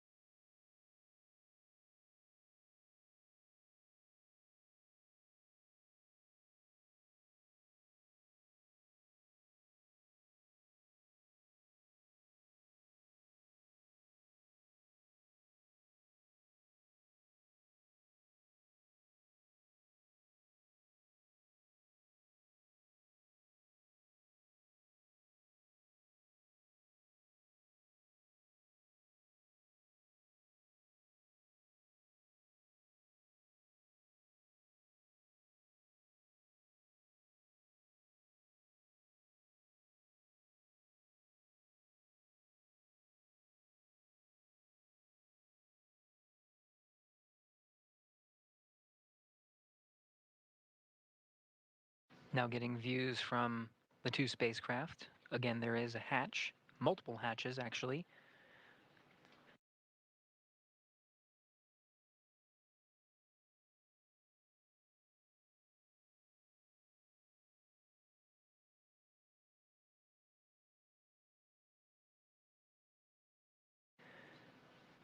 We are seeing that the Apass hatch is open on the International Space Station side. The vestibule in between the two spacecraft have been pressurized to meet that of sea level on the ground. The position where Hague and Gorbanov currently are very close to the Dragon hatch. Now with the Apass hatch opened, some of the flashes you were seeing from inside the pressurized mating adapter were cameras and the flashes of the cameras to inspect the hatch, make sure there's no foreign object debris, just a safety measure and precaution to make sure that nothing is in the way. That will be documented and relayed to the ground for inspection, make sure everything's good. Some of the many steps of these hatch opening procedures that we've been referencing.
This is Mission Control Houston following along. Again, the Apass hatch is open. This is the last hatch on the International Space Station side. There's one more hatch to go, and that's on the Dragon side. Nick Hague and Alexander Gorbanov currently waiting patiently inside Dragon Freedom, going through their incremental steps to make sure the hatches can be opened at a safe time. You saw the NASA astronauts in the pressurized mating adapter bring in a white cloth. This is part of the procedures of outfitting the hatch for ingress. The hatch itself is metallic and has been exposed to vacuum. As a safety measure, the hatch itself is being covered with this white cloth. There's also a docking fixture that's used, it's sort of a pole that sticks out from the back end of the Apass hatch. That has been removed as it is an obstacle to crews ingressing through that hatch. Working through the steps incrementally. The crew seems to be on the timeline right now, so we're expecting the hatch opening to happen within the next 30 minutes or so of Dragon. Right now we're looking at a gap in our video coverage from the station. Hoping to beat that gap so we can see some of the crew members enter. But we will be providing continuous coverage through that hatch opening and when the crew are formally welcomed on board the International Space Station. There will be a formal ceremony. In this shot that you're seeing right now, you can actually see the bell, ceremonial bell, which will be rung upon the ingress of the 2 crew members on board Dragon Freedom, welcoming them and joining Expedition 72, rounding out 11 members of 72.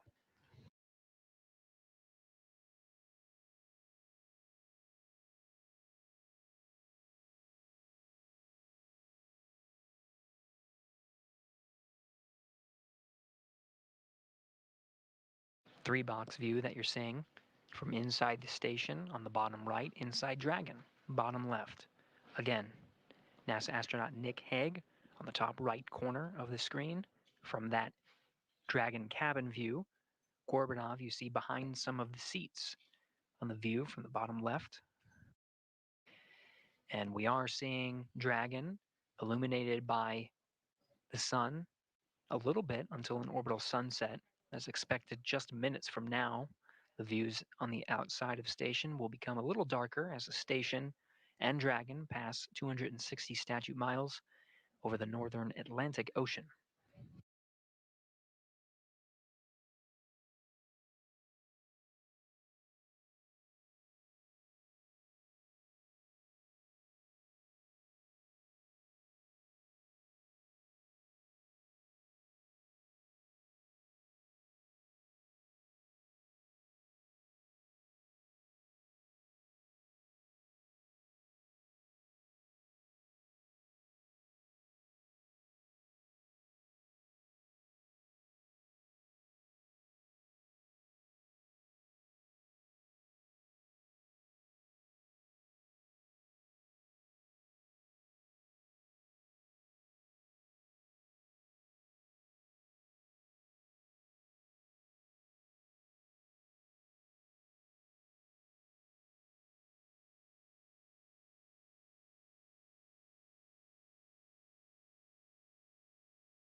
More Expedition 72 crew members starting to come into view.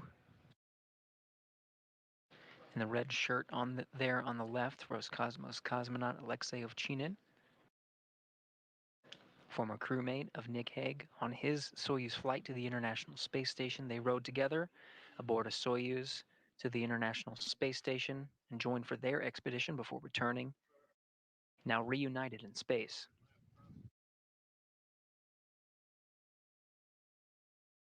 Equalization on the big loop. Step 4.8 is complete. Step 4.9 station is ready for Dragon hatch equalization.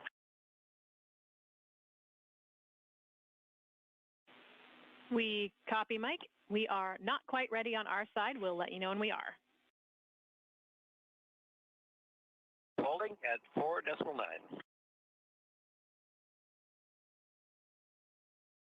Mike Barrett relaying that the crew is ready for hatch equalization, doing a few things on the ground. SpaceX Freedom on the big loop. Crew's holding in 4.9. So we're ready for the hatch to come open.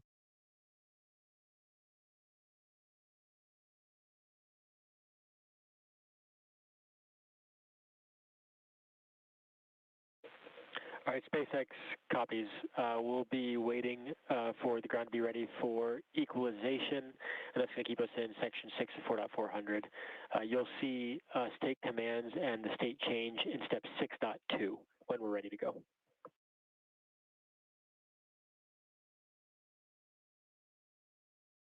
And copy that. And just a question on estimate on how long that'll take. We're coming up on our hour of drying time.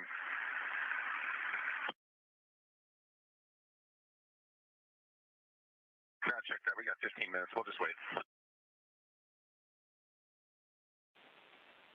Copy. Yeah, we're still a few minutes away from stepping into equalization, and we're tracking about just over 14 minutes left in dry time. We'll see if those deconflict, but we won't let the suit drying stop us from proceeding if we're already ready to step into that.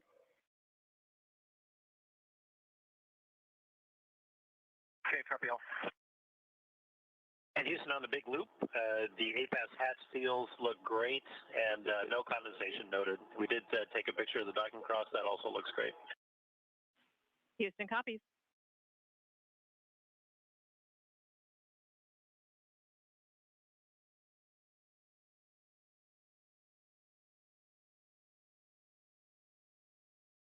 Crew aboard station and Freedom eager to open up that hatch. Just need to make sure everything's set on the ground. Teams are carefully analyzing all the data to make sure they are ready for that hatch equalization. In the meantime, you saw the crew did an inspection of the Apass hatch, the one that's open there in the background, just on the far end of the pressurized mating adapter. That has again been outfitted for safety precautions with claws. The docking cross has been removed, an obstacle from egress. In addition to noting and inspecting the Apass hatch, taking photographs for the ground to analyze, the crew did report that the Apass hatch looks great. Good news. And allows for the teams to continue towards an on-time opening of the hatch and welcoming of the crew aboard the International Space Station. Again, Hague in the background of the Dragon cabin shot. Gorbanov there in the foreground. Aboard in Node 2, International Space Station on the right, NASA astronaut Don Pettit, part of the Soyuz crew that recently arrived aboard the International Space Station, commanded by Alexei Ovchinin.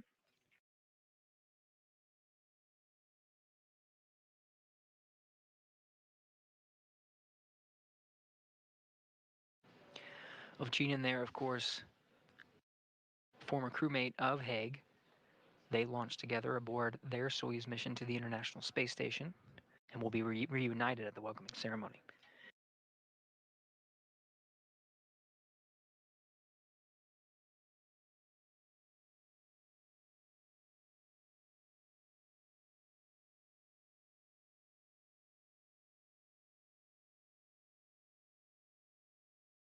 Hague and Ovchinin did, of course, have an abort after the launch of their Soyuz MS-10 mission.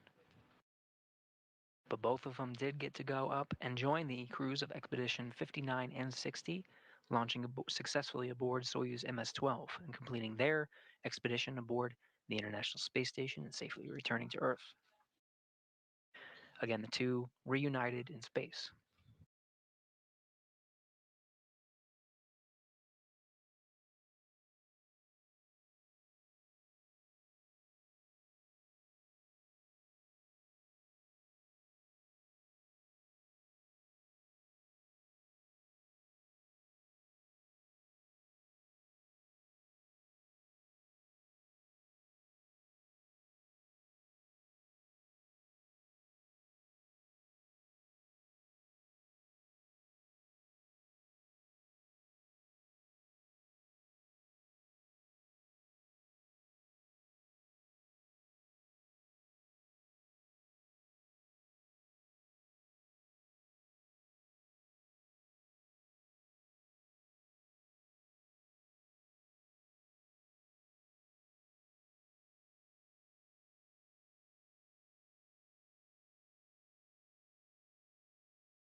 3 Roscosmos cosmonauts in view. On this view on the right, who recently came through the pressurized mating adapter, was Ivan Wagner, Alexei Ovchinin, now making his way through pressurized mating adapter. Alexander Gurbankin currently taking the frame in the black shirt. All Expedition 72 crew members will be present when Nick Hague and Alexander Gorbanov ingress the International Space Station. It's part of a formal welcoming ceremony. We'll continue our coverage until the crew and the ground teams have an opportunity to provide remarks during that ceremony. Right now, again, the Node 2 hatch in the foreground of this view, as well as the Apass hatch, both on the International Space Station side that's in the background, much further into the pressurized mating adapter. Both of them are open. As the teams in space now, both on the International Space Station side as well as the Dragon side, both ready for opening up the final hatch.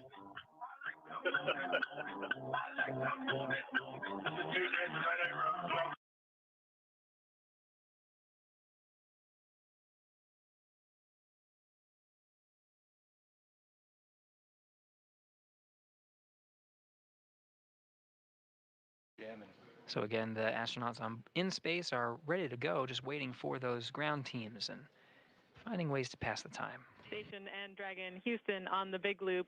Stand by for equalization. We're expecting it to take 3 to 4 minutes.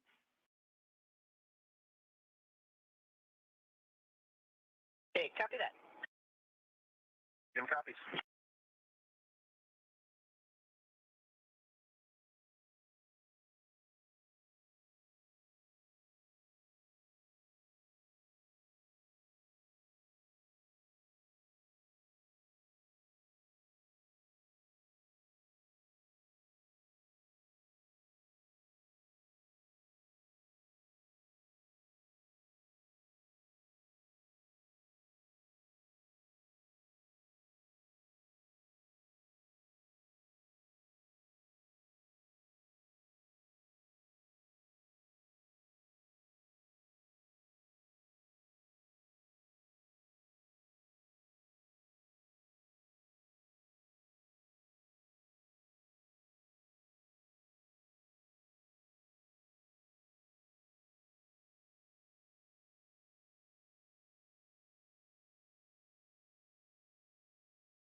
This is Mission Control Houston. For those tuning in, we're continuing to wait for one last step of allowing the hatch pressure to equalize before opening up the final hatch.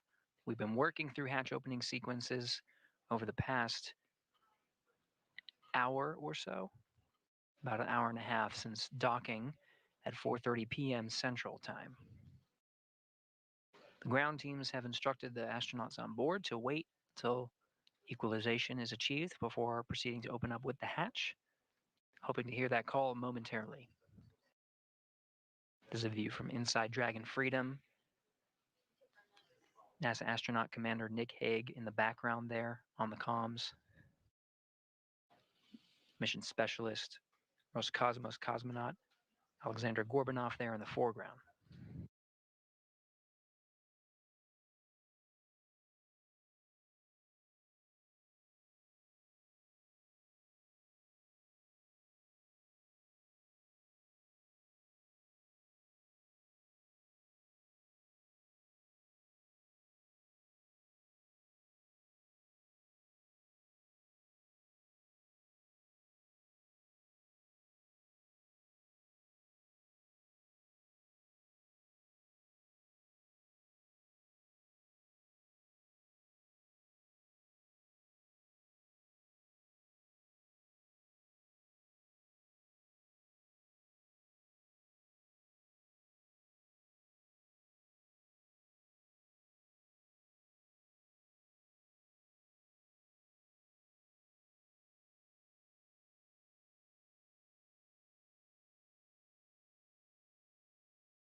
This is Mission Control Houston. You're getting views from both inside the Dragon Freedom cabin as well as from inside the International Space Station Node 2. Astronauts on board both vehicles waiting patiently. We're waiting for a go from ground teams analyzing the pressure inside each of the respective spacecraft and waiting for a go to open up that last hatch, Dragon hatch.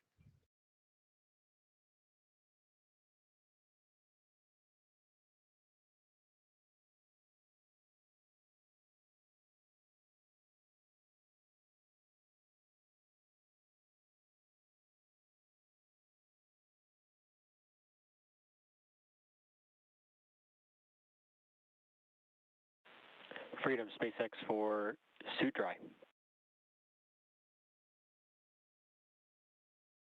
Freedom's with you.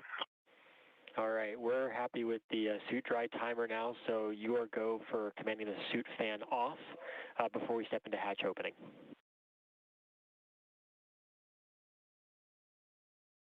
Okay, copy that. We'll turn off the suit fan.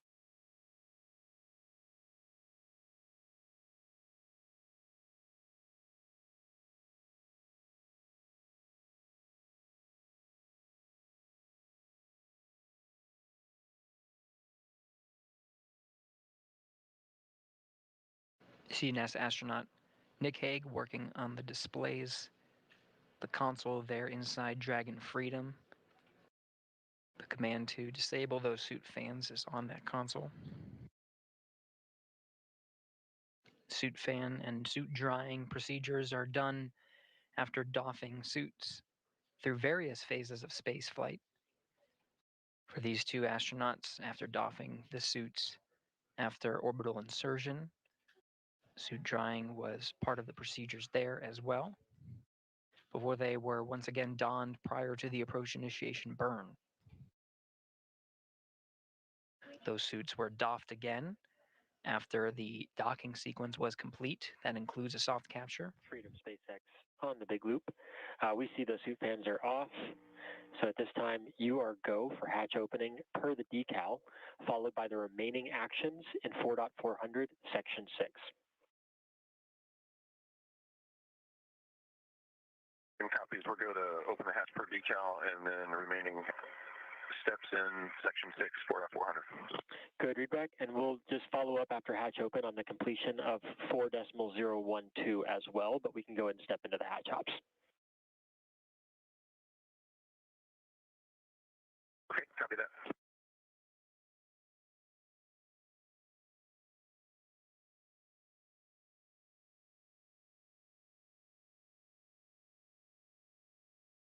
With that from the SpaceX mission control teams in Hawthorne, California, relaying that the suit fan command has been successfully initiated and they are go to open up the hatch. We got a great view from inside the space station here, and we're starting to see it illuminate.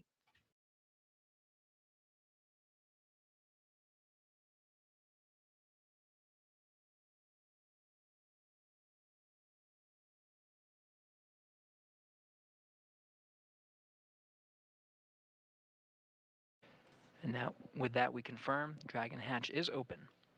6:04 p.m. Central.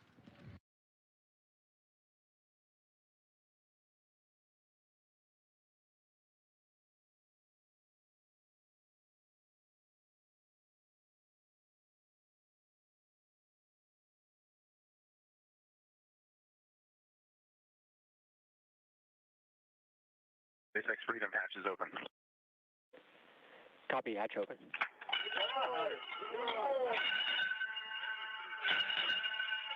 Freedom arriving. The bell has been rung. Alexander Gorbanov, the first through of Crew-9, being welcomed by Expedition 72. Next up is Crew-9 Commander Nick Hague. Crew-9 now aboard the International Space Station and joining Expedition 72.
Again, Crew-9 on board the International Space Station. That ingress coming shortly after the hatches were opened at 6:04 p.m. Central Time.